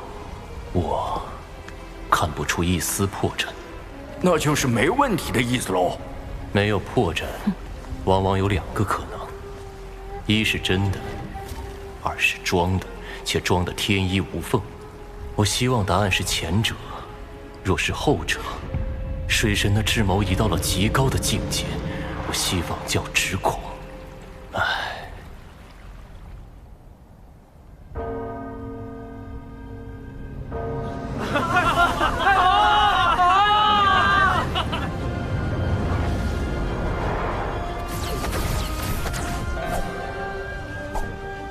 有情师妹，今日所发生之事，望你记在心中。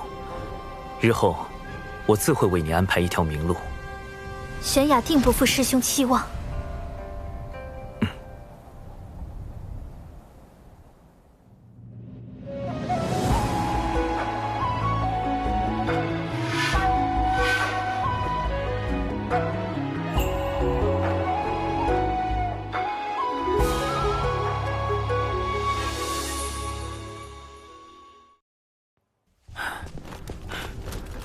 殿下，西仿教地藏已在外等候多时了。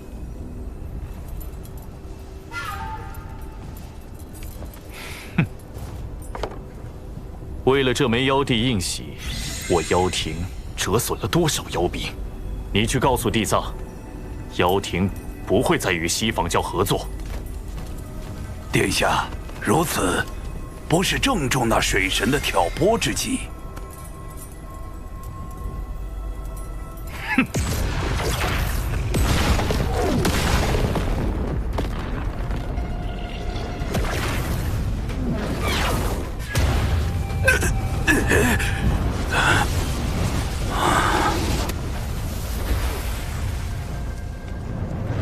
水神挑拨为真，地藏心存他意为真。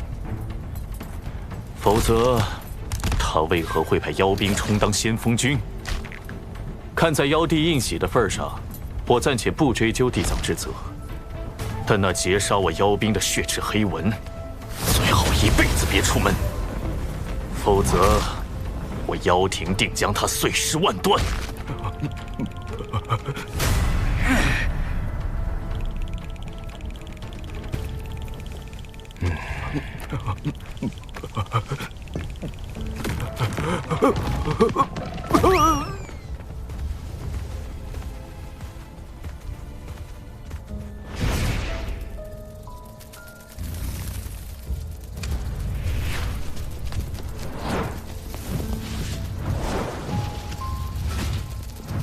此役实在冒险，能侥幸取胜，全凭你在其中助力。但陆压竟如此大范围的搜捕，此事是我顾虑不周。下一次，还是以保全你自身为主。那个，既然奴家这一次表现那么好，水神大人什么时候？而今你身处险境，等到机会合适，我自会安排你与大法师相见。奴家明白。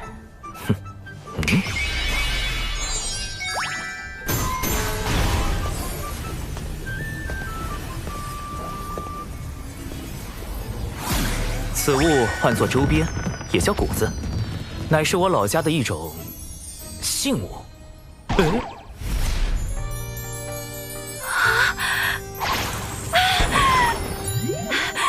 可爱，大法师的谷子。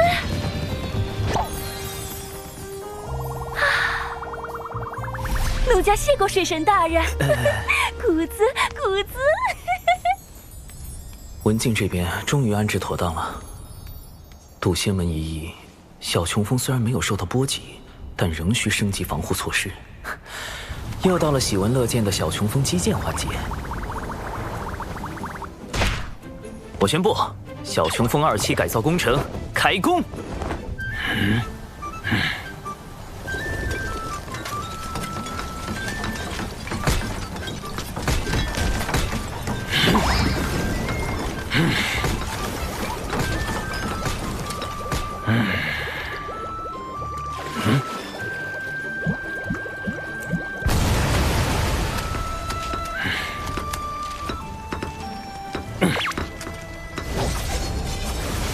新型小琼峰在外表上与以往没什么不同，其中却另有乾坤。不但兼顾了洞府、板砖、自移动超级阵法炮台，还能凭芥子乾坤之法，令风中人一同缩小放大。底长寿版新型小琼峰，让跑路变得更加方便。除此之外，一系列法宝也需要升级，尤其是从冉登那里打劫来的乾坤尺。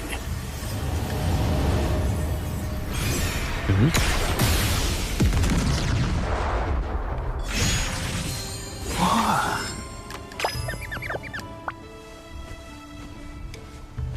大劫将至，大妹让我们在岛上安心修行。你俩玩够了，就赶紧回去吧。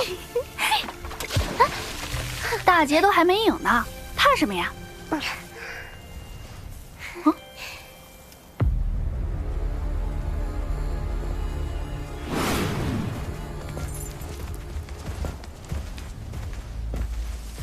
说什么灵山封山1000年，这地藏又在外面溜达了。二妹三妹，几声书否？否。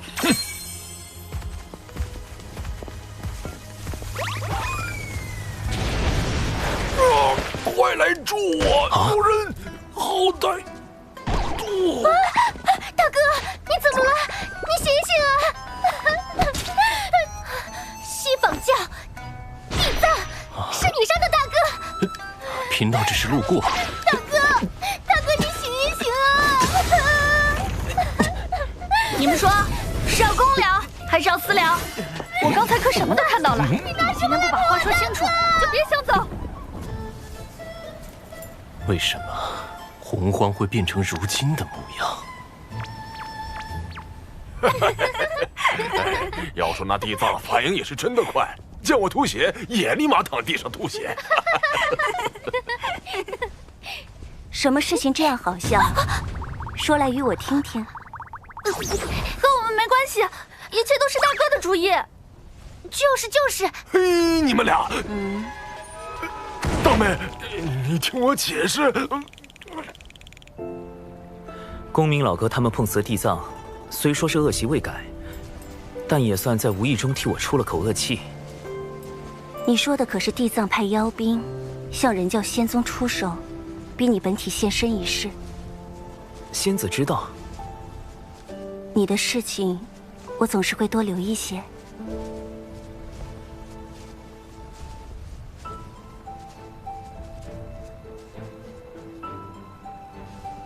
人教仙宗遭遇妖兵袭击，天庭定不能坐视不理。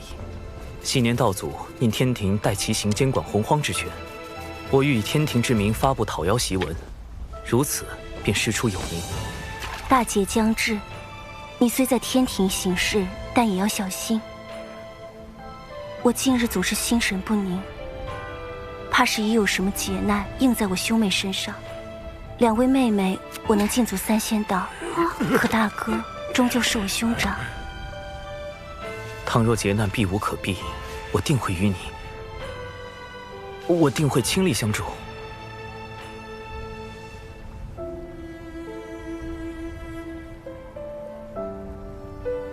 无论你我结果如何，这一次我绝不会袖手旁观。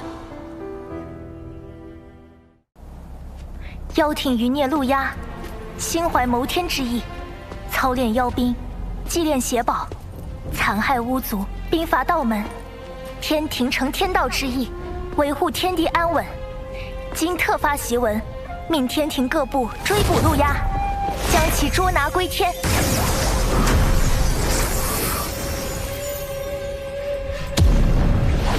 天庭此举，无非是想逼我现身，再无法躲在暗处算计。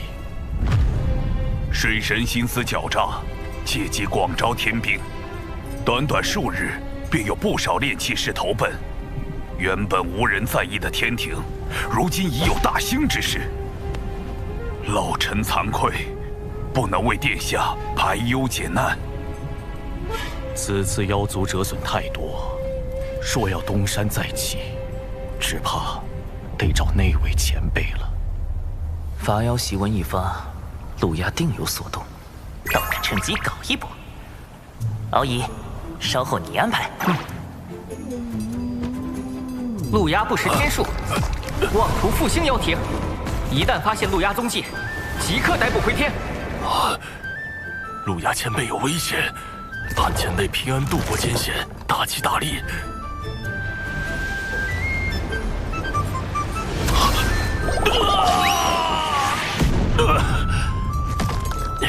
就我这张嘴呀，这可如何是好？这种无缘无故遭灾的情形，为何又来了？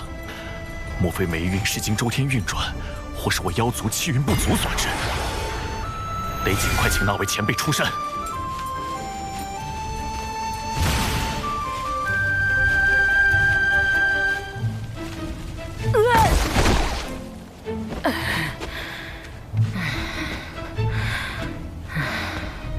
10卦9不准，一天算10卦。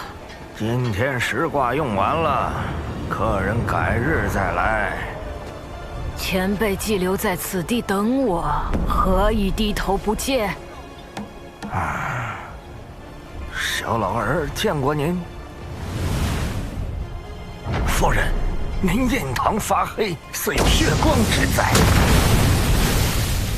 正是有这般灾祸，才来寻前辈指点一二。望前辈念在昔日旧情，帮一帮我。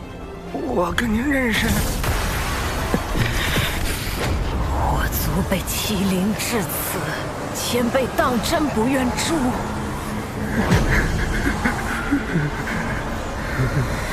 殿下，稍等哈，等我炒完这个菜，还有2桌客人在等。来。前辈为何在酒肆之中做个厨子？而非……殿下认为贫道为先帝效命时，便以能掐会算为生灵所知，而今隐居此间，理应做个与之相称的卦师。其实，贫道的兴趣远不止占卜观测。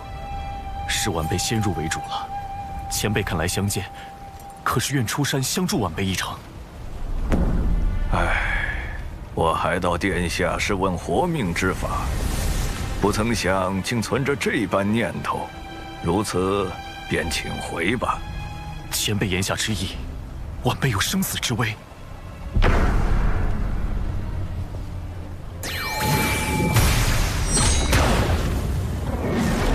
大祸不远矣！天庭水神千方百计害我，阻我妖庭复兴大业，望前辈救我。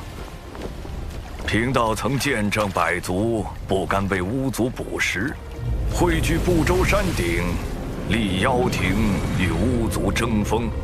但百族压过巫族后，却开始了无尽的征伐和奴役。妖庭败落是应得的因果。那些喊着复兴妖庭的家伙，不过是想借机行奴役之事。殿下莫要因此纠结前世。无数妖兵惨死在水神的谋算之中，如今天庭又广发讨妖檄文，妖族面临的是灭顶之灾，晚辈如何能放下？还望前辈帮一帮我，帮一帮妖族。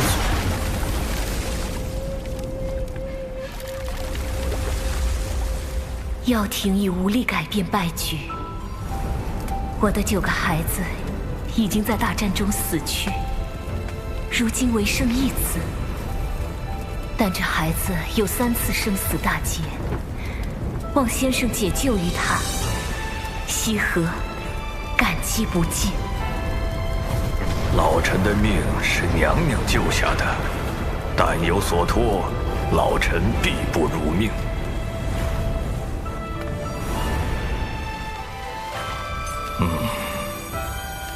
罢了，终归是欠先后几分情谊。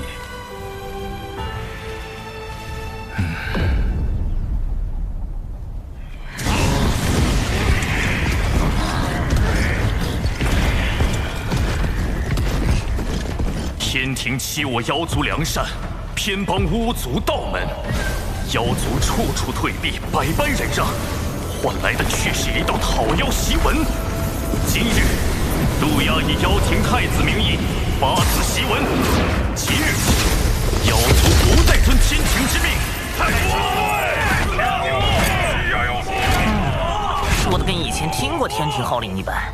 水神大人，这些妖族凶到就差直接咬人了，咱们何时起兵伐妖？妖族派系凌厉，难以一心。此时出兵，反倒会促使他们结盟。那时天兵会死伤几何？一旦伤亡过大，哪怕顺利镇压，天庭实力亦会暴露。倘若再败，天威荡然无存。是小神莽撞，思虑不周，望水神见谅。不过妖族不遵天庭，便是不遵天道。诸位身负神职，何不用天道之力削他几层皮？比如雷伐殿给身负业障的妖降雷罚，吓他一下；代管财布的诸神就搞点破财之事。小神代管风部，可令群妖汇聚之地，日日大风，不见天日。小神代管四季轮换，可让群妖居所，夜夜大雪，白昼酷热。小神代管黄昏晚霞，可写上妖族必败等话语，乱其军心。小神专管侧神殿，定要妖族如厕时4次爆桶，溃不成军。小神也只能做到这种地步了。算你一功。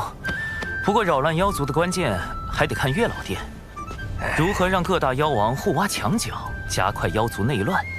遍副统领，听闻你深谙此道，还望能对月老倾囊相授。是末将的一位朋友，深谙挖墙脚之道。听他说，要先与那人结交，温言细语。若事情败露，也可厚着脸皮据理力争。水神老师算计之脏，令己发指，其对老师无比钦佩。若妖族愤而攻打天庭，又当如何？那他们顷刻间便会死无葬身之地，连骨灰都不会留下。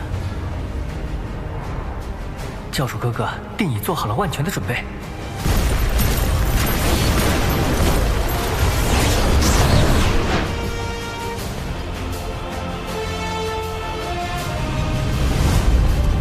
传令四海，整军待命，随时驰援天庭。是。都打起精神，我们是要给妖族送官，为水神大人助威。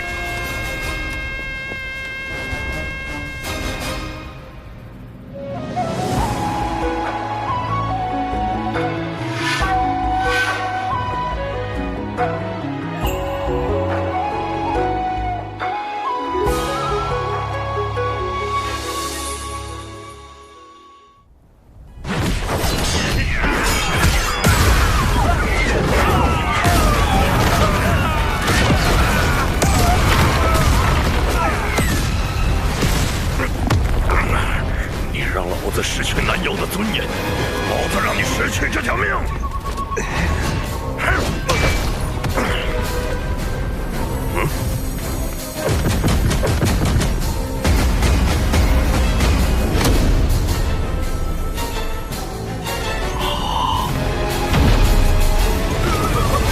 仅仅半年，天庭便让妖族内部出现不少裂痕。前辈，我们到底何时发兵？等到水神以为将妖族和殿下逼至绝境，才是出手的机会。你怀疑陆压的背后有高人指点？天庭大兴已成定局，迟早会清剿凶妖。陆压此时发讨天檄文，号召各路妖王抗命，不过是在提前激化双方矛盾，但他却又按兵不动，只抗命而非反天。就是给自己留了一条退路，但以陆压的行事作风，断不会想到这种以进为退的法子。所以妖族内部定然有一位能看到天地大势的高人，想保住陆压。大法师通晓洪荒大事，可知妖庭有什么大能尚存活于世？妖庭陨落后，妖族高手四散而逃，或藏匿北周深处，或去往洪荒之外，是生是死也未可知。若要说谁一定活着，我倒是想起一个，妖庭10大妖帅之一白泽。2大妖皇最为器重的那位谋臣。白泽本命神通是趋吉避凶，我与他也算交过2次手，每次刚动杀念，就被他逃了。这家伙是10大妖帅中唯一能避开因果，从巫妖大战全身而退的。这个白泽势必会给天庭带来不小的麻烦，可否请大法师出手将其除掉？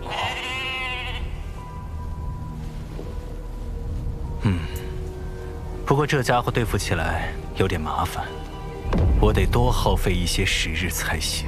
或可利用白泽的神通阴阳逆转，引他入瓮。破局之法便在锦囊之中，不到危急关头切莫打开。殿下，这是贫道最后一次帮您了。前辈要走？水神定已察觉到贫道，现在不走就真的走不了了。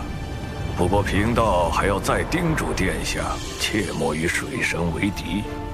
玉帝忌惮您是忌惮妖庭太子，可水神自始至终要杀的是陆压。这有何分别？我与水神并无深仇大恨，他为何如此？唉，水神此人，贫道始终捉摸不透。海神庙只有5、6座时，贫道就已无法看清他的根脚，可见他早有防范，且一日未曾懈怠。水神行事确实周全到令人发指。不止，水神善忍耐，且睚眦必报。当初您与金蝉合谋破开海眼，而后金蝉折于灵山，殿下伤于妖生山。地藏造谣道门半日不到，水神便串通3教大师兄逼西方教认错。逼上灵山，何尝不是3教大师兄有意促成？前辈对水神是否夸大其词了？贫道如今能告诉殿下的，便是水神修行至今，绝不超过500年。这怎么可能？此人天赋之高，谋算之深，非我等可及。且面皮于他如无物，宝物宝财如烟云。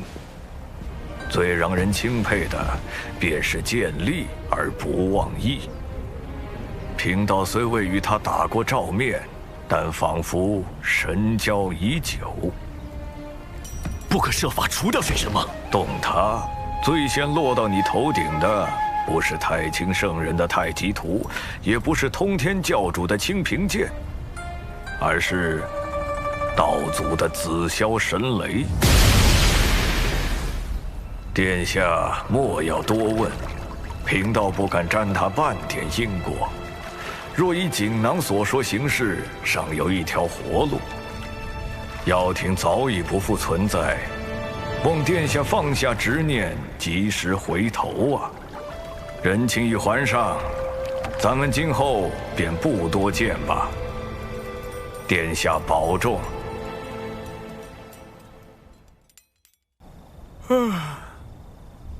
也不知道大法师能不能找到白泽。师兄，有一位自称泽白的道者留下一枚传信玉符，点名要给师兄。泽白，白泽，这位上古妖帅趋吉避凶的神通当真敏锐。大法师刚去追查他的下落，他就找到了渡心门。这个白泽，由不得。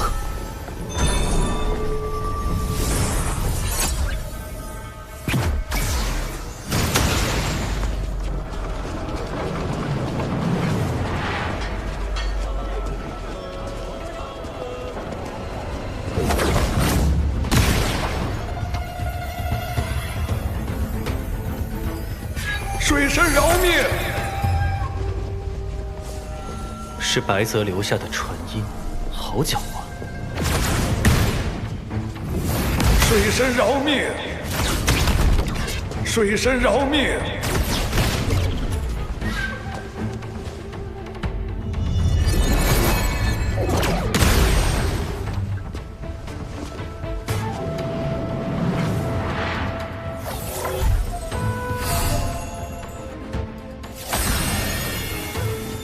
白泽这趋吉避凶的神通当真厉害，大法师刚去追查，求饶信就来了。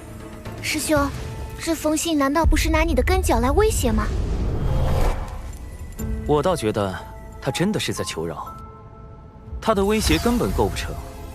他点破我们根脚，我们就搬到兜率宫旁，与老君为邻。但我必会对他从忌惮转为恨。如此，反倒断了他的活路。既是求饶，为什么不直接来找你呢？他不敢。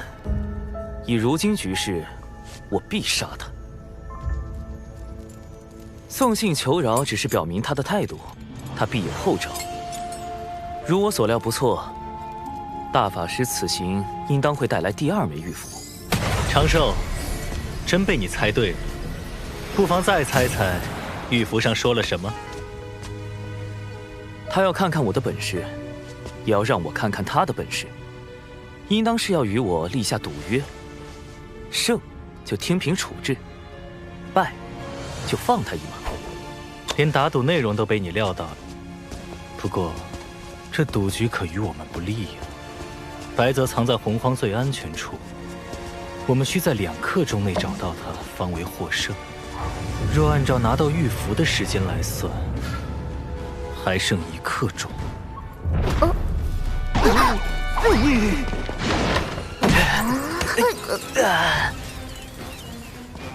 最安全之处吧。已快速检索完洪荒地图，于白泽而言，全洪荒约有126处安全地点。幸有大法师出手，如今已经排除了50处，余下70多处，正在派遣小纸人搜寻。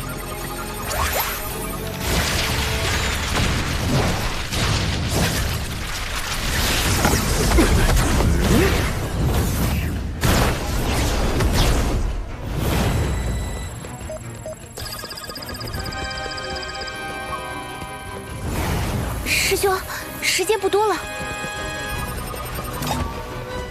怎么关键时候卡住了？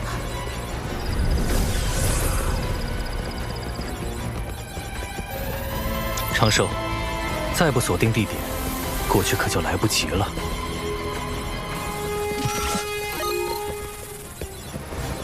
灵娥，大法师，你们来去。什么？我们？快去！大法师，听灵娥的，去这里。听我的。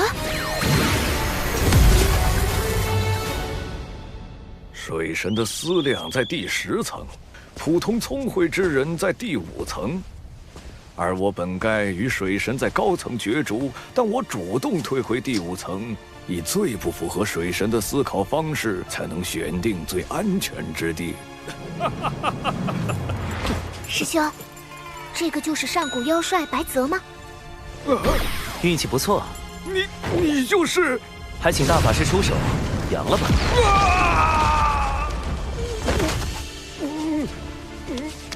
白泽是洪荒少有的高雅之士，定宁死不屈，不如杀了，成全他与妖庭同生共死的名声。这般不妥，他身上没有业障，也有瑞兽名头。大法师，不如让他说句话吧，也许他肯将功补过呢。谁说要宁死不屈了？贫道去，贫道现身就是想去。既如此，道友何故插手妖庭之事？水神要抹杀一切与天庭不利之事，又岂会放过妖庭出身的贫道？我可没有这般雄心壮志。若非心怀大志，水神何必与截教交好？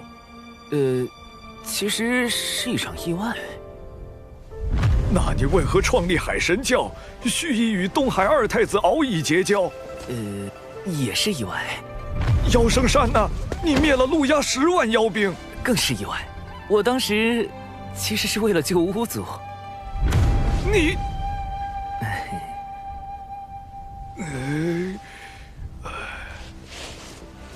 你之志向究竟为何？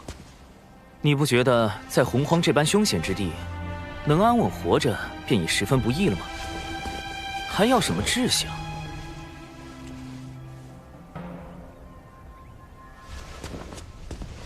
要想当年，妖皇帝俊与东皇太一共同执掌妖庭，难道你不想成就2天地之位？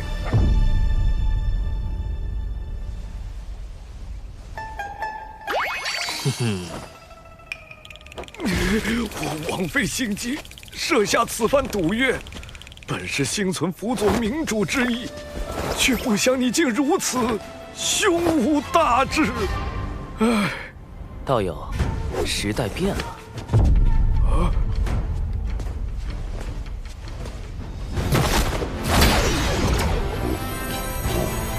他的元神已被禁锢，本体交于你安置。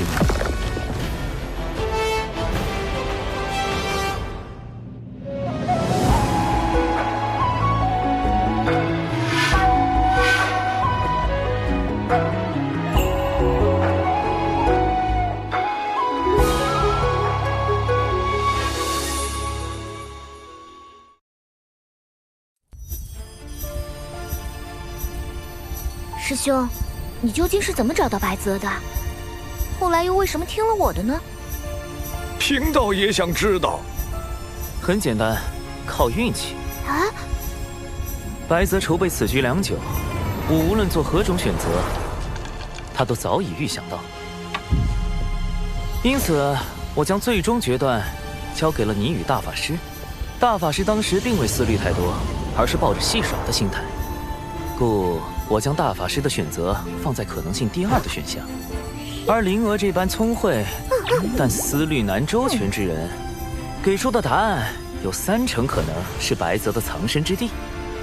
3成，这可不像你的性子。所以，此番能够找到白泽，全靠运气。嘿嘿。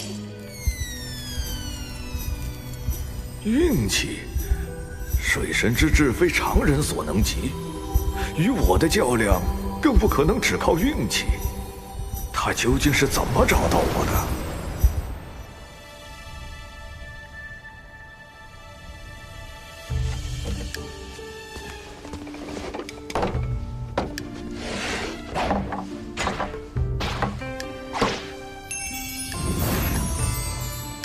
师兄，白泽前辈，请慢用。师兄，咱们把白泽安置在门内黑池峰，是不是离小琼峰太近了？大法师有意留白泽一条性命，我自不能杀了白泽，但也不能放了他。面对这样的危险分子，最好是将他安排在身边不近不远之处，再借机收服。前辈，请。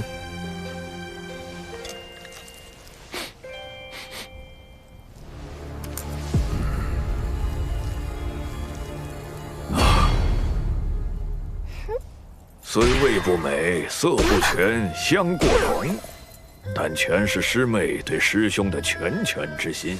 这白泽果然和传闻中一样，是个美食家。要我说，做什么妖帅，应该做个探店博主。我观前辈似以辅佐明主为乐。若是能2次辅佐明主，成就宏图伟业，再功成身退，在天地间留我白泽之名，当真。现在只能如此想想了。而今天庭出力，百废待兴。洪荒内虽有妖庭作乱，但尚在我天庭可控范围之内。前辈所谓的宏图伟业，不知又要徒增多少流血牺牲。唉，痊愈之路本就如此。那并非我所愿。天庭政治清明，洪荒再无战事，才是我之宏图伟业。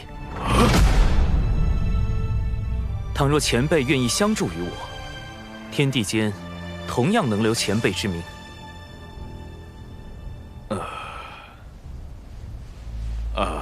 这鱼要是再浇一点，就更香了。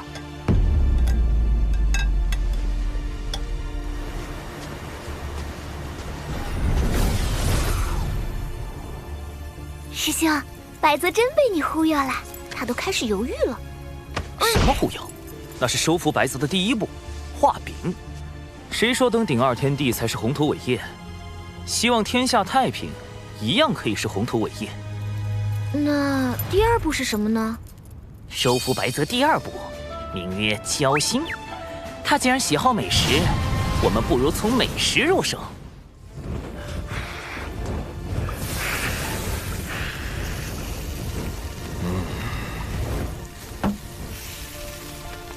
高端的食材往往只需最简单的烹饪。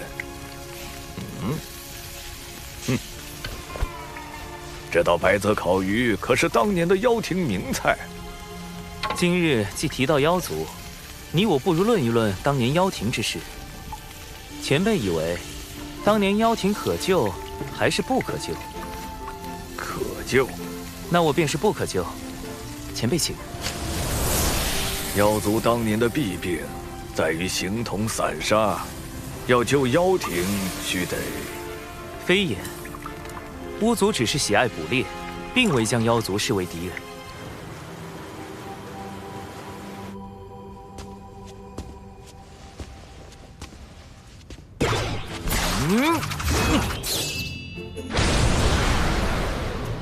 百族联合形成了今日的妖族，本无同族之共情，贫道何来对妖族背信弃义一说？嘿嘿。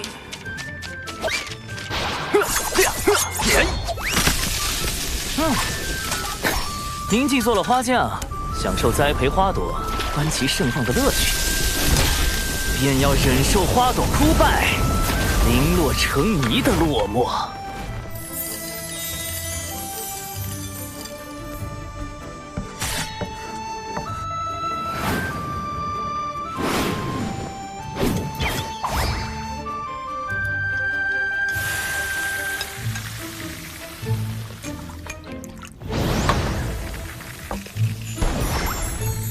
痛快，太痛快了！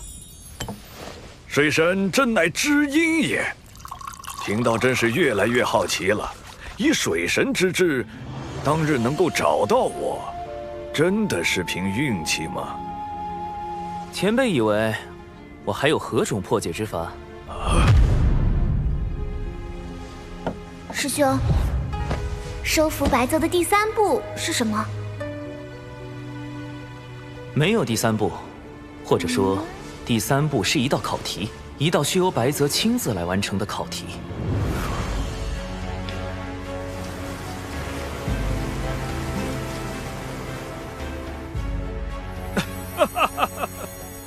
前辈这是？好你个水神，说什么寻到贫道是因运气好，贫道一直到今日才想明白。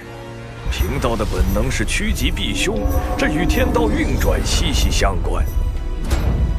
而你当时想的是，若这次找不到，下次遇见就杀了我，天道就会认为这次被你找到能活则为吉，下次被找到必死则为凶，所以天道便将我引到了你们最后选的答案。